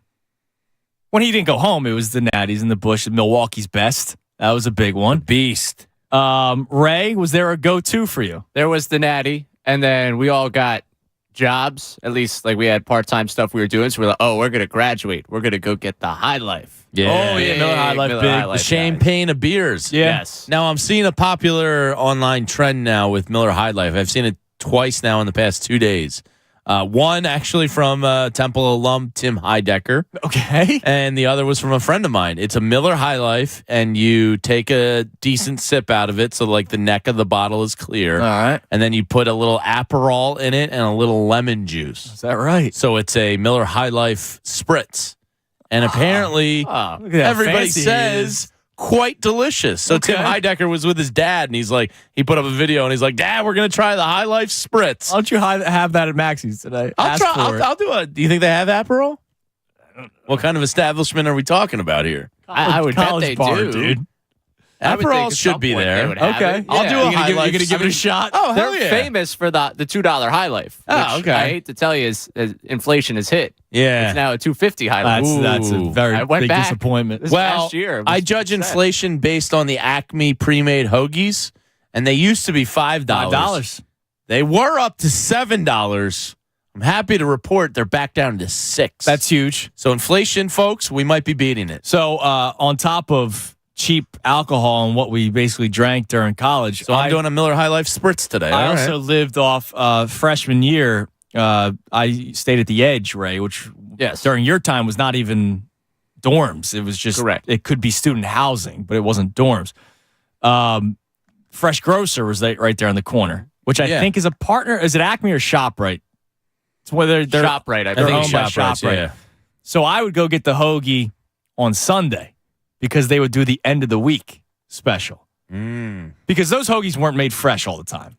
Don't you dare. Sometimes they were out there on Saturday. Don't you dare. And then they were still out on Sunday. So at the end of the day Sunday, like around 6 o'clock, it was $2.50 for that hoagie. Oh, that's a good deal and right so there. I would eat one half, and then I would risk the Monday to make sure it was still good, even though it was made a couple days prior. Do you? I've said this before with John and Bob and Pat. Do you ever sometimes get a craving for a hoagie with like the lettuce that you know is like coming out of a plastic bag? Yes, I know exactly what you're talking about. It's like kind of watery. No, I prefer that over Christy got fresh There's like lettuce. crunch to it. I grilled chicken yesterday, and we do these sandwiches, and she put like the fresh lettuce. I was like, you know what? Don't put any on mine. Yeah. Because it wasn't the I want the crispy frilly stuff. Yeah, crap lettuce. I want that crap exactly lettuce. what you're Crap talking lettuce. about. Yeah. That stuff's better. Yeah, it is It's better. spot on. It's good.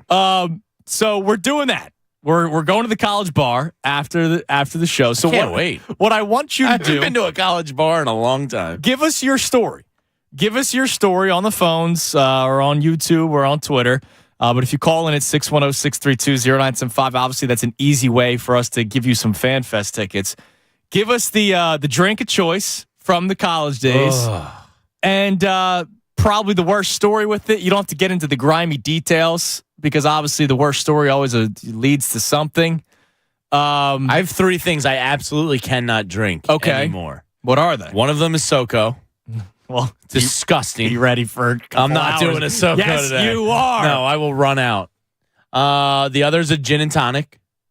Oh, you were telling me, but you went like mainly gin and it was plastic bottle gin. Yeah, it was right? like, yeah, like the real cheap handle stuff and then a splash of club soda or tonic. Can't do that anymore. And the third is Jaeger. Those 3 things, non-negotiables. Jaeger, I was never really a big fan of to begin with. It was always like around when you were younger. Like you could always kind of like find somebody's parents' Jaeger or something. And my freshman year dorm was co-ed floors.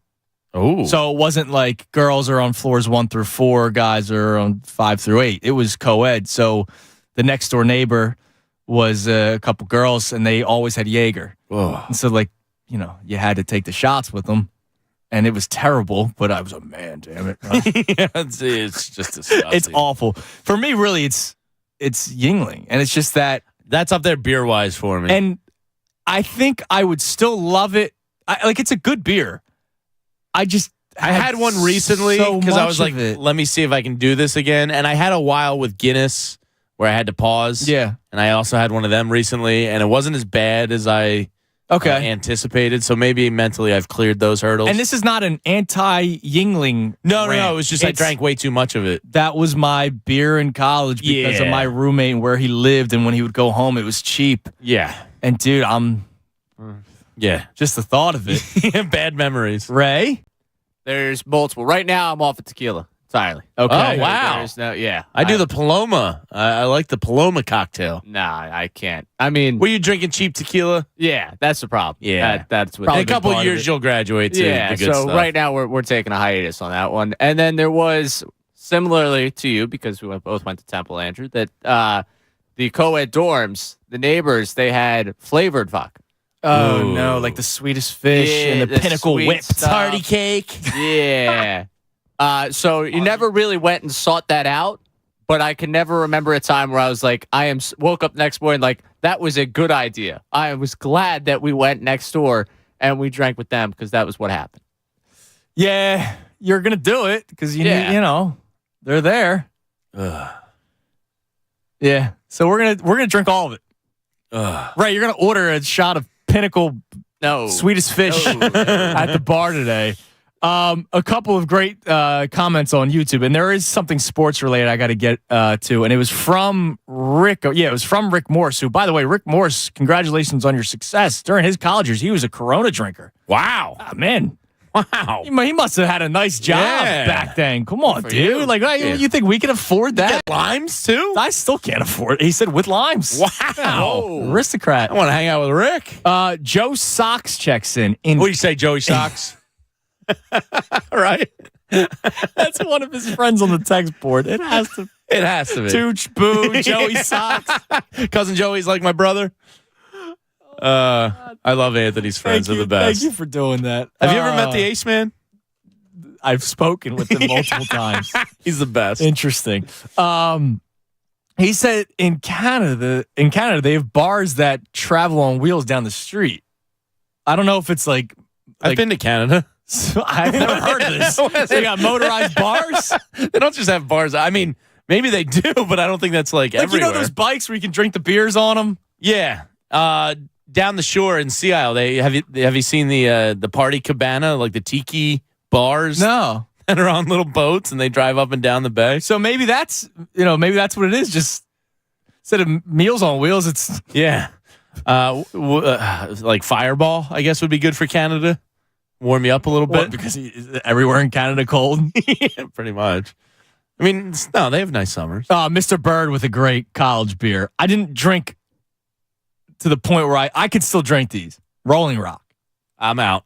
Drank too many of them when I was young. Yeah. There is a bar in Brigantine down the shore where it's $2.50 Rolling Rocks all day. Ooh. Which down the shore? Yeah, it's cheap. That's gold. Yeah. Might be back in. That's what I'm saying. Like, and they pulled me back in. You get a Coors Light down the shore, it's $8. It's $2.50 pints. It's not like at one of the beach bars. Like, that's a freaking steal, man. Yeah. You put your Rolling Rock disgust aside. Yeah, for $2.50. For $2.50 down the shore, you absolutely. Now, did you ever hit the Bud Ice phase? I had it. It wasn't like a phase. It was like moonshine, man. That was like rocket fuel. Smirnoff Ice. Yeah, well, me and my cousins had a big icing phase. Yeah. It got pretty creative, and it was pretty fun. I will admit it. I enjoyed icing people. My sister, for some reason, liked them, and she's like a bougie alcohol drinker. Like, wines are nice, and the beers are nice, and she makes cool cocktails and whatnot. So I don't know where the Smirnoff Ice thing came with her, but she left a 30-pack in the basement fridge of my parents' house when I was 16. And me and two of my buddies, it's juice. So like juice. We each had, I'm pretty sure we all had 10. And dude, I remember the headache the next morning because it's sugar. Yeah, you're just drinking sugar. Dude, I remember the next morning just probably weren't working in waters when you were a young man. Absolutely hated my life the next day. Because it's just like you're drinking sugar. Yeah. But it was alcohol up for grabs. Like, when you're 16, can't be picky. you're going to take anything. I think that's where my SoCo comes from because I remember lifeguarding at Sesame Place one day after a lifeguard party and SoCo was flowing and it was even thinking about it now. Well, flashbacks. Hour and 25 minutes. SoCo shots on me. I'm going to be Miller High Life spritzing it up. All right, we're going to get to Sean in a second. He is a college drink of choice. But Rick Morse, who was Mr. Coronas in college, so congratulations on your success. He said something during the break. He said, I'm starting to notice a pattern with the Tunis. Oh, yeah? Jalen Hurts for Russell Wilson, Tyrese Maxey for Dame Lillard, Alec Boehm for Nolan Arenado. Yes, I wanted the player who was a proven star over the young guy that we had expectations for. By the way, Jalen Hurts for Russell Wilson. This was before Jalen Hurts was. Before he exploded. Now it's even if Russell Wilson was himself last year, I'm not making the trade now because Jalen Hurts is the young. Yeah, but Jalen Hurts. But the Eagles tried moving on from him. 15 months ago, I'm making that. I was screaming up here like, I wanted that trade to happen. Do the deal. Tyrese Maxey for Dame Lillard. Do the deal. Tyrese Maxey, I hope, becomes an all-star. Dame Lillard is already a superstar. Yes. And there's probably no more than 10 of those in the league. Alec Boehm, I like Boehm. Yeah, he's gotten better every year, shown great improvement. Nolan Arenado is not even a question. Year by year Gold Glove player, MVP finalist last year. Yeah. So I don't know. And has 19 home runs currently, which this team needs more than anything. Right. So I don't know what's so confusing by it. And then Mercy Street follows up saying Chunas is a proven versus unproven guy. Yes. But just proven costs money, and there's this thing called a salary cap, which he's right. But in baseball, it's a luxury tax. I want John Middleton to go broke running that team. If you want to pay the money, go for it. NBA, there's a cap, but there's also you can pay the luxury. You can pay the luxury tax. The Warriors have done it for what, like 6 straight years or something? Right. And I can't make the trade for Dame with this current roster because you have 3 max players. But if you trade Harden to the Clippers, which is what's being talked about, and now Dame is that 3rd max player, then you're not breaking any rules. No. And then Hurts v. Wilson, yes, that's a real one when it comes to the salary cap in the NFL. Luckily, it didn't happen. And thank God it didn't happen. Yeah, that was a disaster. But to your question, Rick, you're used to the pattern. I've been pretty open about the pattern. Proven over JT potential. Realmuto over Sixto Sanchez. Yeah. Am I trying to trade Andrew Painter right now? No, but if the Yankees said, hey, we'll give you Aaron Judge. I will do that deal. No, I will do that deal. Yeah. Well, don't forget Kyle Drabeck was untouchable. Kyle Drabeck was untouchable. Jason Donald and Lou Marson. Lou Marson for Cliff Lee. Yeah. People at the time were like, oh, is that too much? I'm like, it's Cliff Lee. When it comes to baseball, for the most part, those trades work out for you. Prospects, are the toughest in baseball, I would say. Unless it's Bryce Harper. Right, and even Mike Trout. Like Mike Trout was drafted 18th overall. He wasn't the number 1 overall Aiden Miller too, pedigree guy. Yeah, can't miss. Can't miss. Yeah, because people lie and act like they know a thing about Aiden Miller. By the way, you probably missed it, but I mentioned Bud Ice, and Eric tweets in. Do you remember the ad campaign of the Penguins? No. Doobie doobie doo, and it was Penguins, and it was their ad campaign. It was one of the weirdest ones ever, but I couldn't. As soon as he mentioned it, was like flashback. Okay, Bud Ice. All right, let me ask you this one, and we'll get to the phones because now this is when people want to call in. Our man Brendan Casey checks in. They used to do wine bombs. Oh, not the Irish car bomb, which is insensitive to say to Irish I know. people. Instead of 3/4 of a pint of Guinness, they do red wine and a drop of Jameson and Baileys. Oh, all right. And then we'd wash it down with a cool, tall Keystone Light. Oh. That sounds awful. Yeah, what the hell were you doing, Brendan? That sounds having sick. fun. Is it? Wine with whiskey and Brendan. Bailey? Who chugs wine too? Oh, they were getting lit. That sounds like a fun guy. Like, to me. don't get me wrong, I played Slap the Bag before, so that is chugging wine. I played Slap the Bag at my buddy's wedding in Maine, and there was a lot of her friends and college friends that I didn't know. Like there was only like 3 of us from high school that made it up there, I think.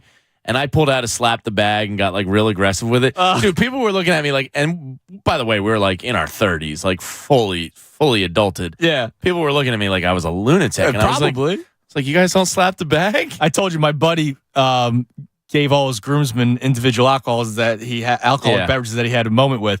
One of the guys got a box of Franzia. Oh. We used to get jugs of Carlo Rossi. Oh, no. In college. Because it was like $9.99, and it would be like, I don't know, like 8 bottles of wine in those things. Our man Jay, your Philly DJ, I hope you're enjoying your retirement, brother. He said no more PBRs and a shot of JMO. The old citywide. The old citywide special. Yeah, they're great. All right, let's get a couple of these on the phones because we'll have fun with this the rest of the show. Let's go to Sean in Coatesville. Sean, you're on the Fanatic. Hey, go View, man. Oh, damn right. Oh, go wow. View. Was that Clearview? Go Pioneers, man. Clearview? I have a question. I have 2. One that scarred me, then also one that I always did when I was younger. What do you want first? The one that scarred me for life? Or we'll start there. It's fine. Okay, the one that scarred me is Svegta. I had a girl that I was beer pong with, and it was Svegta pong instead. Svegta pong. Svegta pong was the worst time of my life the next morning. How many times did you do Svegta pong? You're acting like this. Once. Oh, okay. Just once. I learned my lesson. Now when I see Svegta, I like throw up. I'm like, yeah. Because you can taste it still. Yeah. And then I'd say I'll be Jaeger and Monster guy, but not like shots. I mean like a mixed drink with Jaeger and Monster. And I was dude, was your heart exploding? No, it's vodka Red Bull. So what's I drank a lot of those. Yeah, so it's not like he's doing much different. It's just a different kind. Yeah.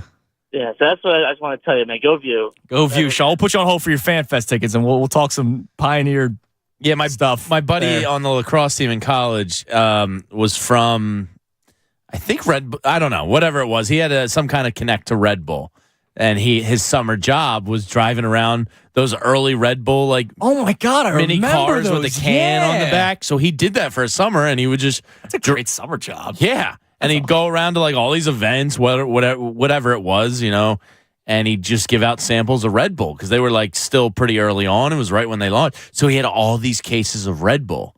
So we used to go over to his dorm room, us on the lacrosse team, and we would drink Red Bull and vodkas to the point of it probably wasn't healthy.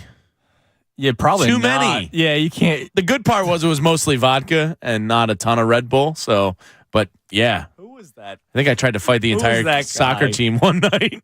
Speaking of, we did the Cult Heroes yesterday. We sat around one night just chugging those and watching Goodfellas. Oh my! And I went out and somebody had had an arm around the girlfriend. And I tried to fight the entire soccer team.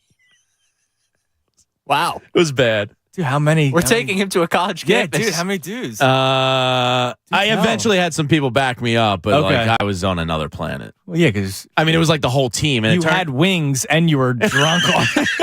It turned out it was an assistant coach, but it was one of the guys that was 23, 24, assistant. So he could have been trying something. Yeah, I wasn't. It's not like I grabbed some 40-year-old guy and was like, "I'll kill you."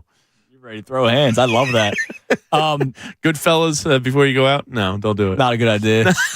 Not when you drank 12 Red Bull and vodkas. One of our cult heroes that we didn't get into yesterday because it was for 5 minutes. And speaking of Red Bull, he sucked. That Jojo Romero. And don't lie to me. Crushing the can. I thought the crush of the can was cool, but the trade, people were like, no, how can you get rid of JoJo? Sucked. It was the easiest decision to get rid of JoJo. But he would do the crushing he would chug the Red Bull before going out on the mountain. Yeah, He it would was crush cool. on his That was arm. kind of cool. Yeah. Yeah. And he sucked.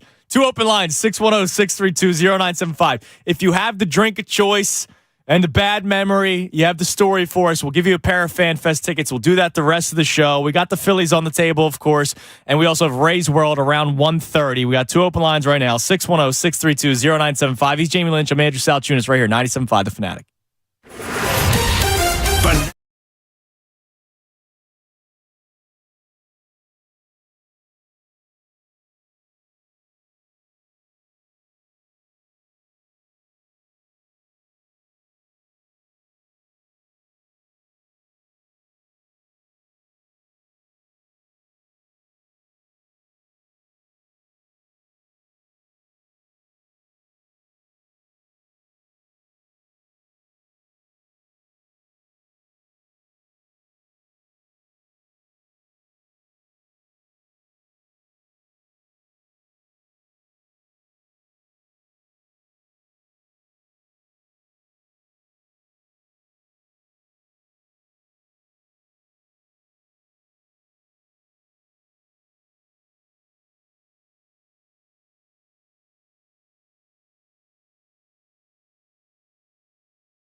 Gargano Show now on 97.5 The Fanatic.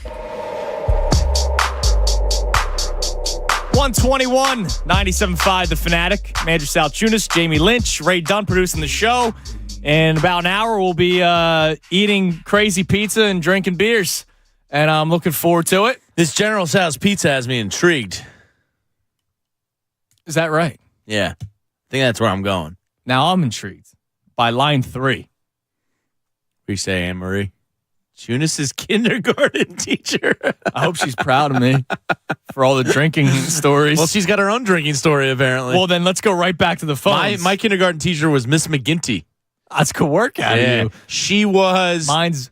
Well, go ahead. She was the mother-in-law of Catherine O'Hare, the mom from Home Alone. Is that her name? Oh, really? Yeah, isn't that wild? That's awesome. Yeah. Well, let's go to Ms. Mason.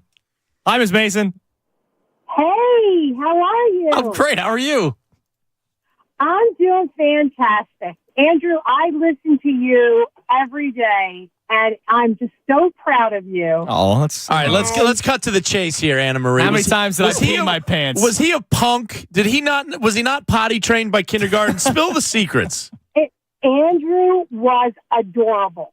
Oh. The biggest dimples, the biggest smile. His mom was like my room mom. Damn right. A great kid.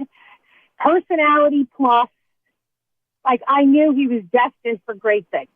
Oh, that's very nice. I don't believe you. I'm gonna go with the story if he wasn't potty trained by kindergarten. This is the best day of my life. Now I need to hear. I didn't know. Are kindergarten teachers allowed to drink? Like I thought, like you had to like be perfect people of society, Ms. Mason. No, you know what? When the kids get crazy, you got to unwind somewhere. Teachers love wine.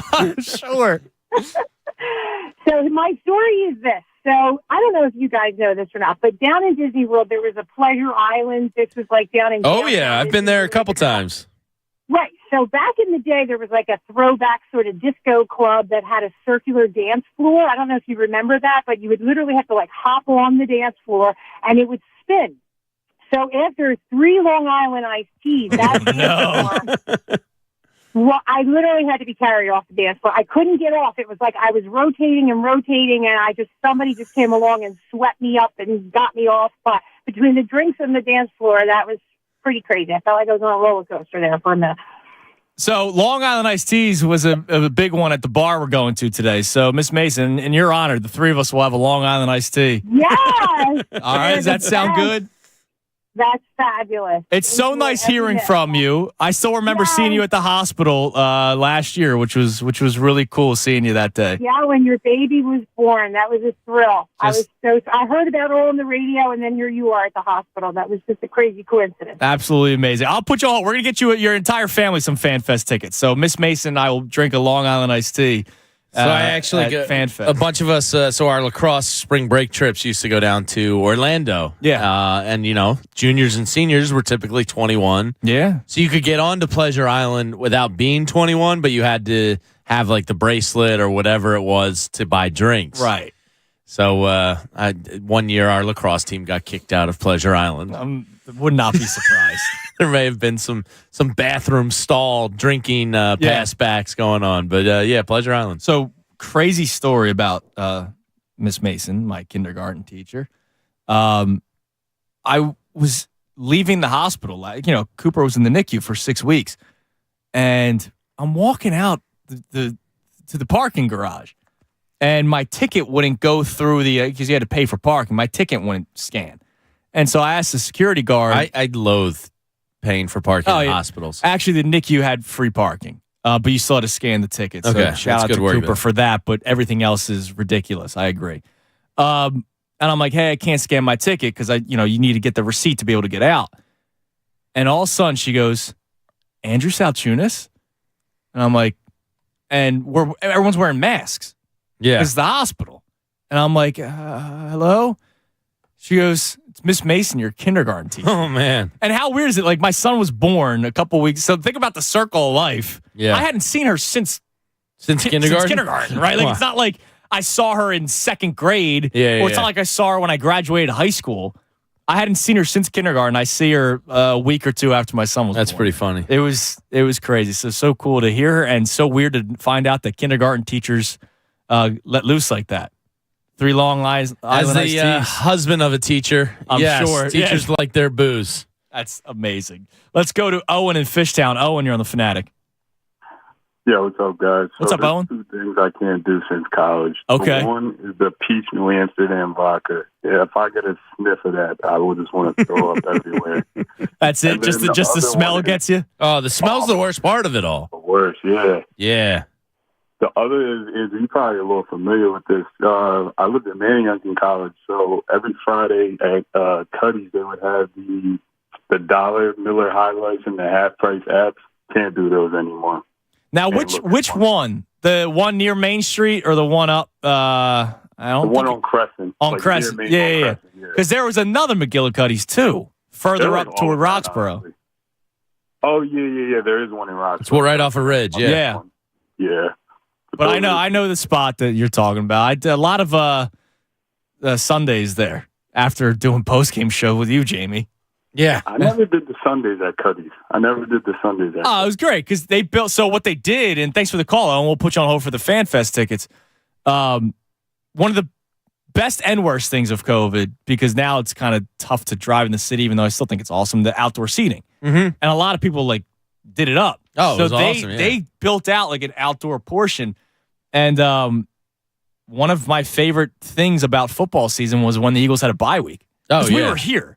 You and I did post game. Yeah. We would come in at halftime, and then we're here till, if it was a 1 o'clock game, we're here till 7. You missed the rest of the action pretty much. Because we have one TV in a studio.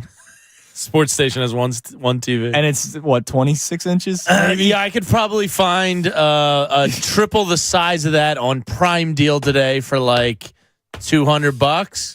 When the studio is supposed to get a makeover, which I don't think that's happening. No. I asked the engineer to put in a second TV, and they're like, "What?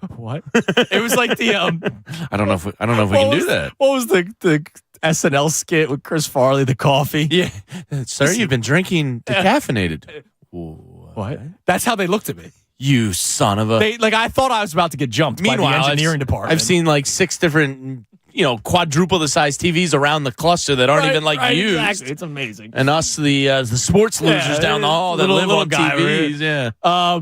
But yeah, so on bye weeks when we actually didn't have to work, I would go to the JD's and sit outside. So that was beers all day. Yeah, that was me at New Wave. Okay, yeah, down in South Philly. I would love that NFL Sunday there when work wasn't a thing. All right, Uncle Frank, Maxie's Temple. He wants to know where we're going. When? Oh boy, where? What do you mean where? Maxie's. Yeah, he wants to come. Uncle Frank. Sure. Anybody's welcome to come. I don't give a damn. Come on, we'll see you there. Let's go to John. We'll be there at 2:45, maybe 2:30. Yeah, something like ideally. That. Give me time to have a beer first. I think Connor's going to meet us. We peer pressured him into it. That's during my He's nap. That's my nap time. I was like, dude, shut up. How many times am I in the city? Yeah. By the way, you're 29. Yeah. Get over it. Nap time. You young kid. Nerd. Oh, that's how old I am. Yeah, well. John in South Philly. John, you're on the Fanatic. Hey, how you doing, fellas? What's up, John? Yo, first off, you're doing a great job about the cousins in Italy. Thanks, brother. But just a real quick story, right? So it's about my daughter, and they drank that natty stuff, right? Oh, yeah. So she called me, asked me if I can get 4 or 5 cases for her. Her friend's going to pick it up. So I pulled in the beer to her. Good job, Dad. I wasn't even sure if I was saying it right. I was like, natties? He's like, yeah, it's usually for kids that are drinking underage like that. So, all right. So I get the 5 cases. And I load them in this big army bag, right? And I put it in the garage. I said, tell your friend his garage is unlocked, right? So I'm peeking out the window. I want to see this kid try to lift the 5 cases, right? So he opens the door, and then he comes walk out, opens his trunk, and gets his skateboard out of the trunk to the car. I'm like, that's son of a gun. You know what I mean?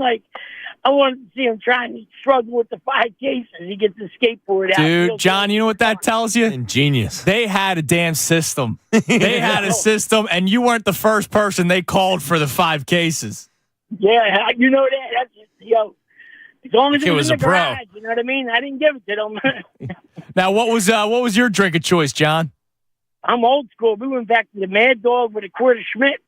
I love that. My dad dude. used to tell me about Schmitz. Yeah. Oh yeah. Yeah, it was like The next day it'd get you. It was only 75 cents. Oh, so you can't turn that one down. John, we'll put you on hold for the Fan Fest tickets. Yeah, Schmitz, local beer. Yeah. My dad, Ortlieb's, Schmitz, yeah. and I think Schaefer's was the three. Schaefer's another big one. And my yeah. dad used to always tell me about. Let's go to Taylor in media. Taylor, you're on the Fanatic. Hey, what's going on, guys? What's up, Taylor? The drink that gives me PTSD is definitely Captain and Coke. I can't do that either. Ew. There's Ray's raising the roof in the other studio. When I was in college, I remember coming home and my dad's in a state police uniform as I passed him through the front door, and I was just trying to make sure I could hold everything down as I got back home. Yeah, because the Coke's too sweet. So if you punish them a lot, it's just. I still can't do it to this day. No. Now, like that's the thing. One of my buddies, dude, still drinks any sort of Jack and Coke, Captain and Coke. I can't do it. And that's everywhere. Every time we've ever gone. When I was at the wedding a couple of weekends ago, that's what he was drinking. In Mexico? No, in South Jersey. But he drank them all at my wedding. That's his go-to drink. Think about how much soda you're drinking every time you get one of those when you're out. Stop it. He's a smart man. The drink that I would always go to, I actually still like it to this day, is either a Land Shark or a Corona. Drink the neck down. Yeah, throw a shot of tequila. Back up with like Bacardi Limon or Bacardi Lime. Oh, we called them loaded Land Sharks, and we'd throw tequila in there. Yeah, that works too. Yeah, those are good. Now, I appreciate the call, Taylor. We'll put you on hold for the Fan Fest tickets. I have a question. This before my time, and I missed it. St. Ides. Oh yeah, that was another 40. So I was a Hurricane. St. Ides had it was like a squiggle eye with like red outline. It was black in the middle. You'd probably recognize it if you saw it. I just don't remember any at the corner spots in Temple. Hurricane. What was the other? Oldie, St. Old Ides. English. Yeah. And then there was one time they started busting out like just Bud Lights, but in 40 ounces. It wasn't a malt liquor, but it was just 40-ounce beers. Yeah, but if you drink like a Bud Ice 40, like that was going to get you where you needed to be. But there have been a lot of answers for St. Ides. Sean gave that. Where else? Our man Sean from Pine Hill gave us St. Ides. A lot of St. Ides love. I will never be the same after watching in college a rugby initiation party. And they boiled 40s. They might have been oldie, might have been St. Ides. No. And all the kids that were joining the team it was a chugging contest. It wasn't like piping hot where but it was warm beer. Warm 40. It's malt liquor. That's not even beer. Oh, and I don't think I will ever be the same after watching that. Speaking of warm, warm drinking just... Unless you're taking like a fireball shot or whatever. That creepy pervert party in the Hamptons I went to, we were drinking... Warm stuff? Warm vodka, because that was all we could that was all we could get our hands on. So like somebody was like, they came back to our group and we're like, I got a bottle of vodka, and it was just warm, and we had no mixers, no nothing, so we just passed it around and took nips of it. And Mike checks in his late teens, he had Bankers Club vodka, which Bankers Club anything you're in trouble with that plastic bottle. But he went to a New Year's Eve party, brought the bottle with him, and they didn't have a mixer. But he found a 2-liter bottle of Coke just sitting out, but it was warm. And so he mixed the warm Coke with the warm Bankers Club vodka. I'm getting the chills for him. He said he drank almost the whole thing. Drinking does get better with age. Yeah, because you get yourself some nice God stuff. willing, you can afford a little bit better stuff. Yeah. And you just know how to do it better. Yeah, you're not drinking. Sometimes you drink to get drunk, to have a good time, but not like in college it was like, let's keep on going. Oh, we used to bring the dorm hallway trash can, like the big 32-gallon trash cans without a lid on. Mm-hmm. We'd pull that in the room. 4 of us would get 2 30-packs, and we'd essentially crush like 15 beers each before we went out to the bar. But the trash can was there before you went out to the bar. Yeah, the trash can was there not only for the empties, but in case somebody yacked. Yeah. So, that's how dumb you are as a kid. The Scanlon checks in. Not beer, but I was a dumb 18-year-old freshman at Penn State, try to be cool and take quick shots of Vlad. Ooh. Didn't realize I was taking 1.7-ounce shots, and I did 10 of them in 45 minutes. Oh.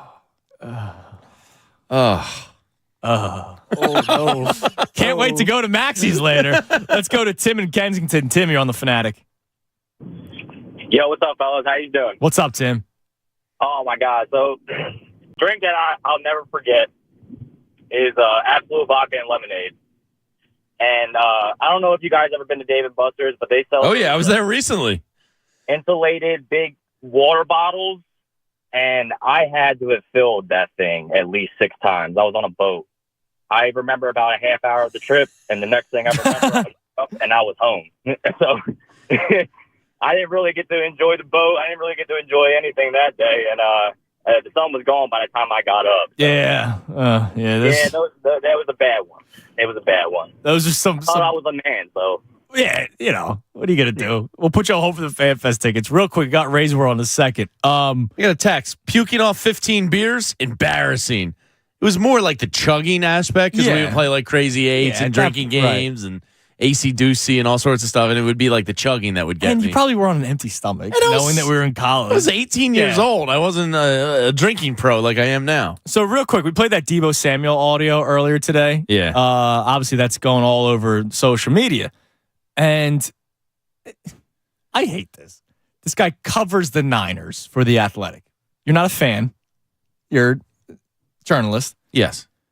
He got upset.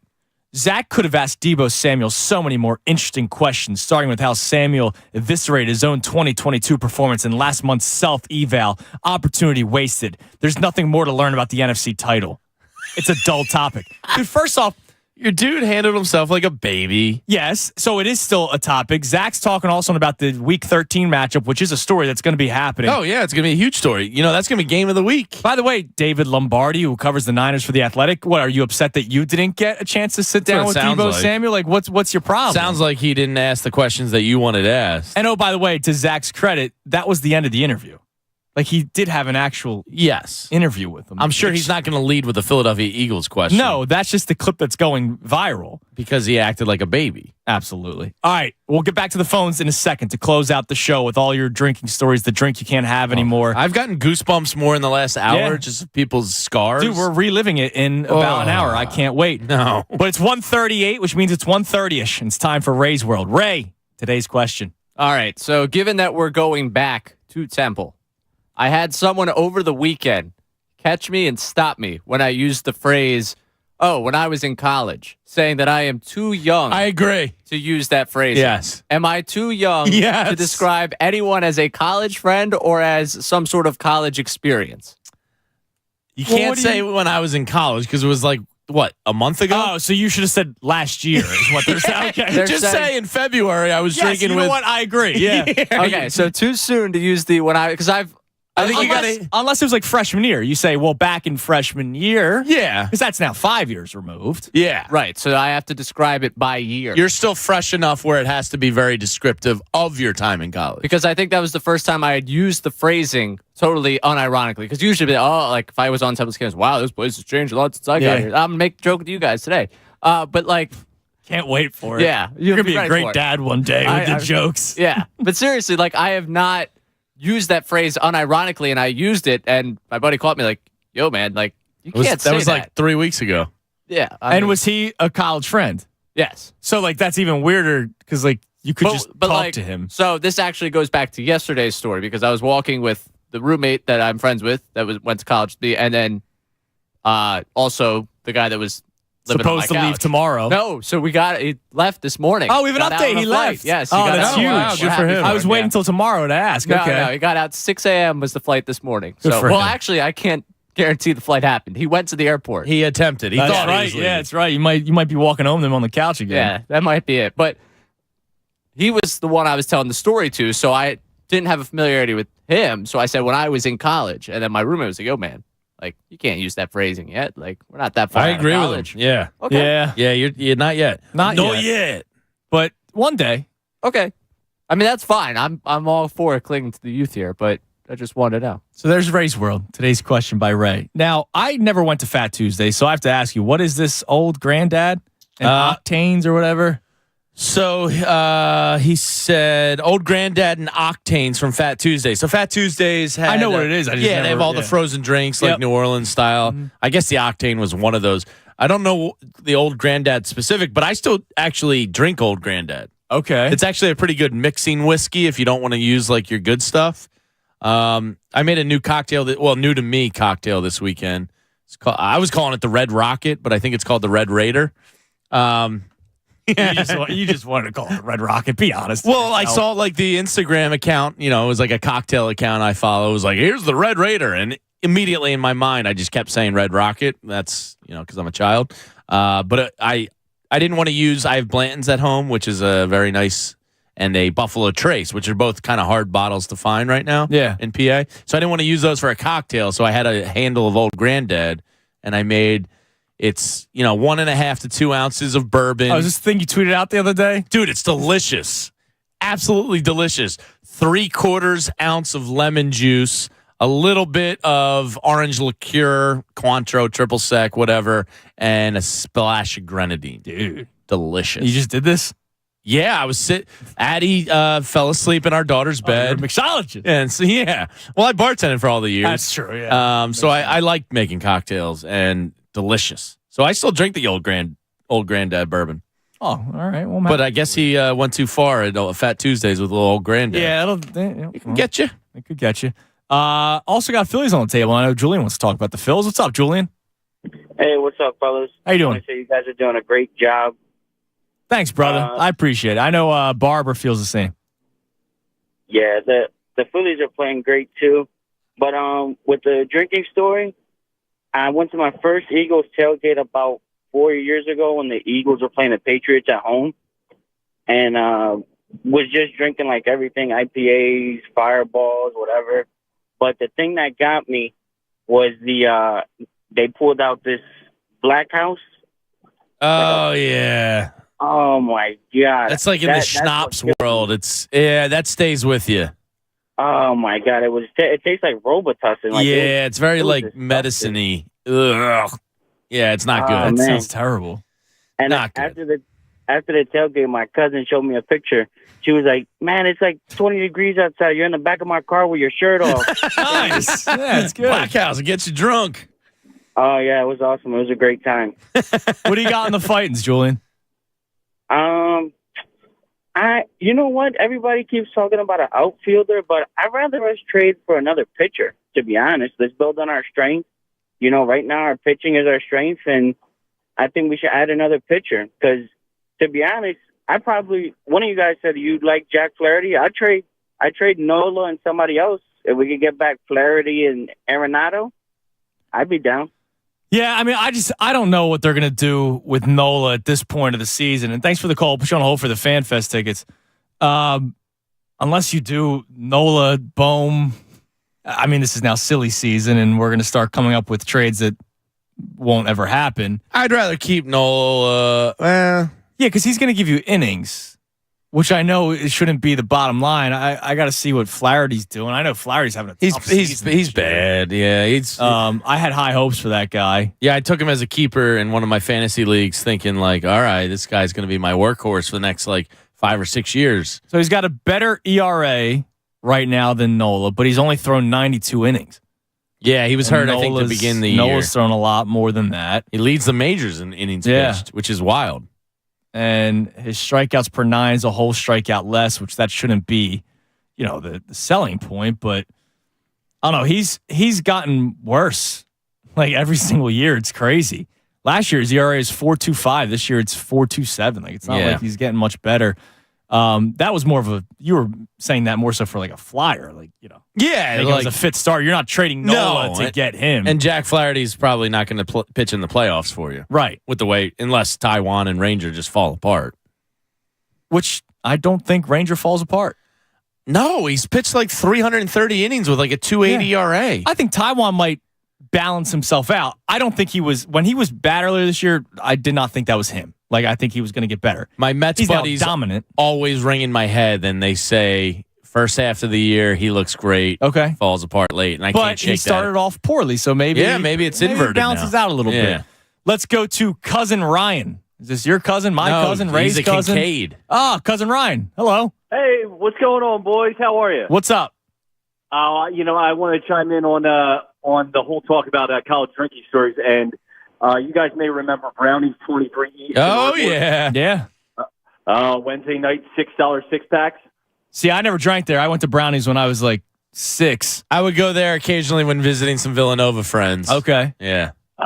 I gotcha. Well, the fun part was, you get your $6 six-packs. Me and my group of friends, we would run upstairs, we would chug our beer, and we play Find the Old Guy, because there was an old guy dancing on all the young girls down there that was kind of creepy. So we play Find the Old Guy, and when we found him, we touch our nose, and then when everything was done, the last person had to go buy a round of shots, and we did it all over again. That sounds pretty fun. That's actually a fun $6 six-packs, man.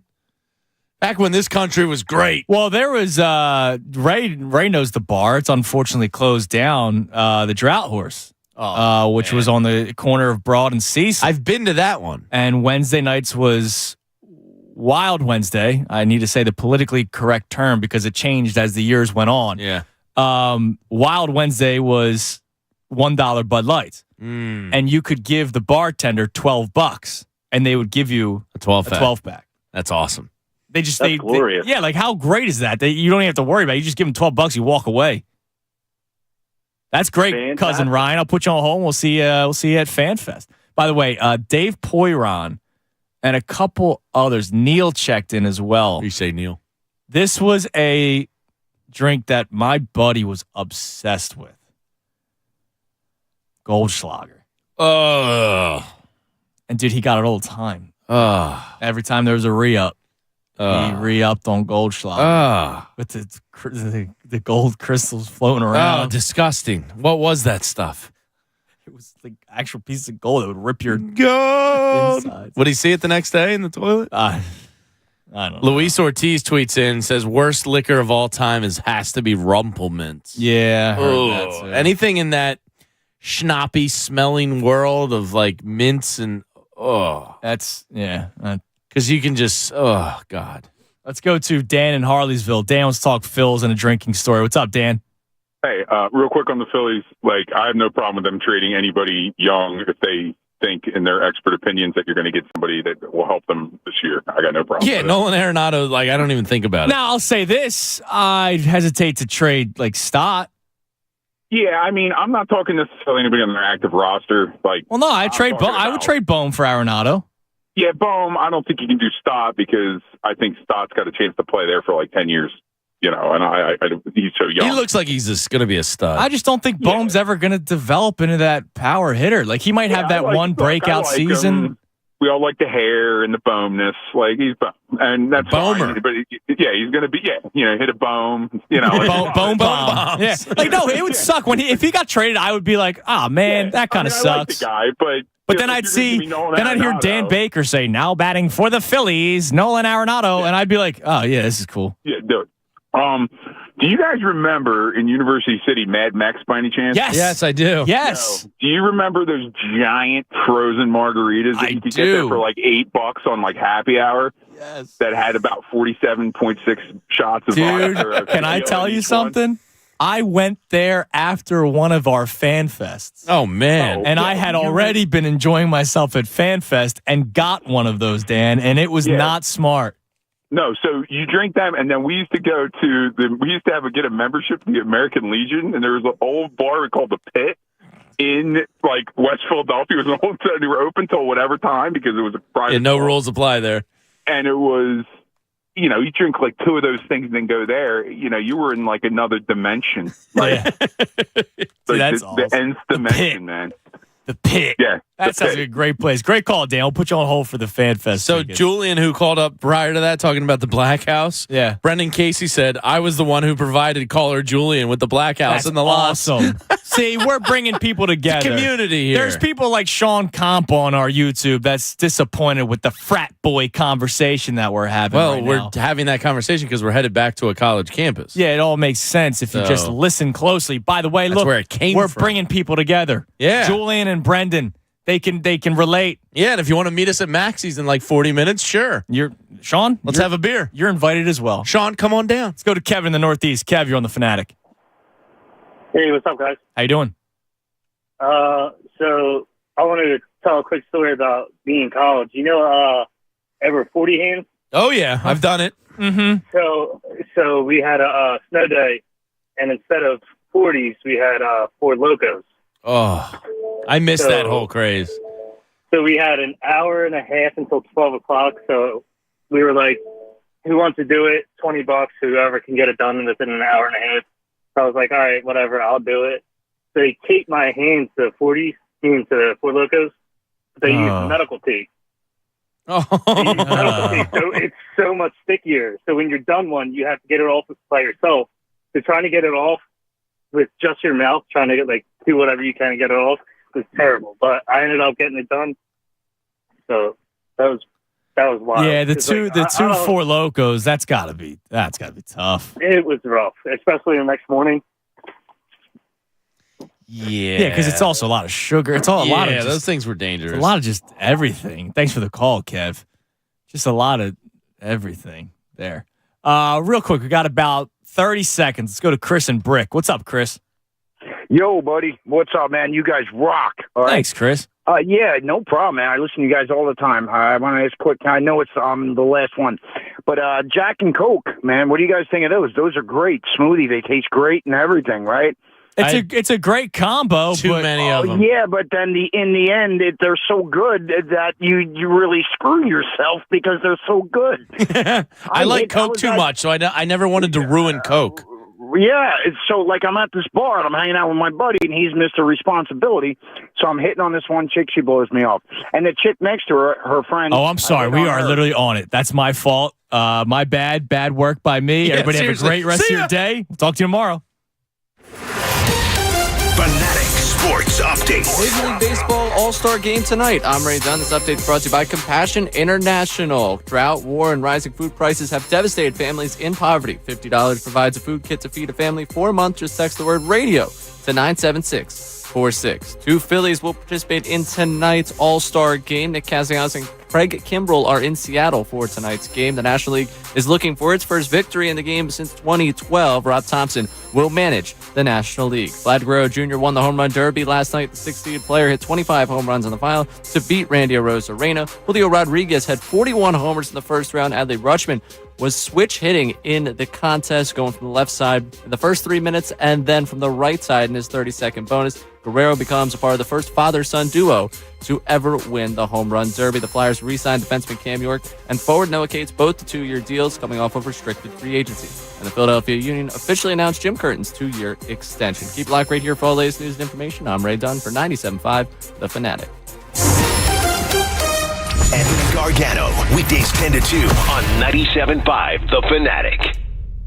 Hey, it's Anthony Gargano. Let's talk about the Bagster. Yes, the Bagster, a 3 cubic yard dumpster in a bag. So we all have our cleanup plans. Maybe it's the garage. Maybe it's the attic. Maybe it's the basement. Maybe you're doing some remodeling around the house and you need to just clean up junk. Well, this is where the Bagster comes in. And again, it's a 3 cubic yard dumpster in a bag. It's sold at Home Depot, Lowe's, all your local hardware stores for just $29.99. That's right, just $29.99. And here's the beauty. It holds 3,300 pounds of waste, but it's a bag. So it's on demand. The project takes you a couple of weeks, couple of Saturdays. It's there for you. It's just a bag that you open up and it becomes a dumpster. Anthony Gargano telling you to clean it up this summer with the Bagster. All details, thebagster.com. Dumpster in a bag. Attention Medicaid patients. If you're on Medicaid,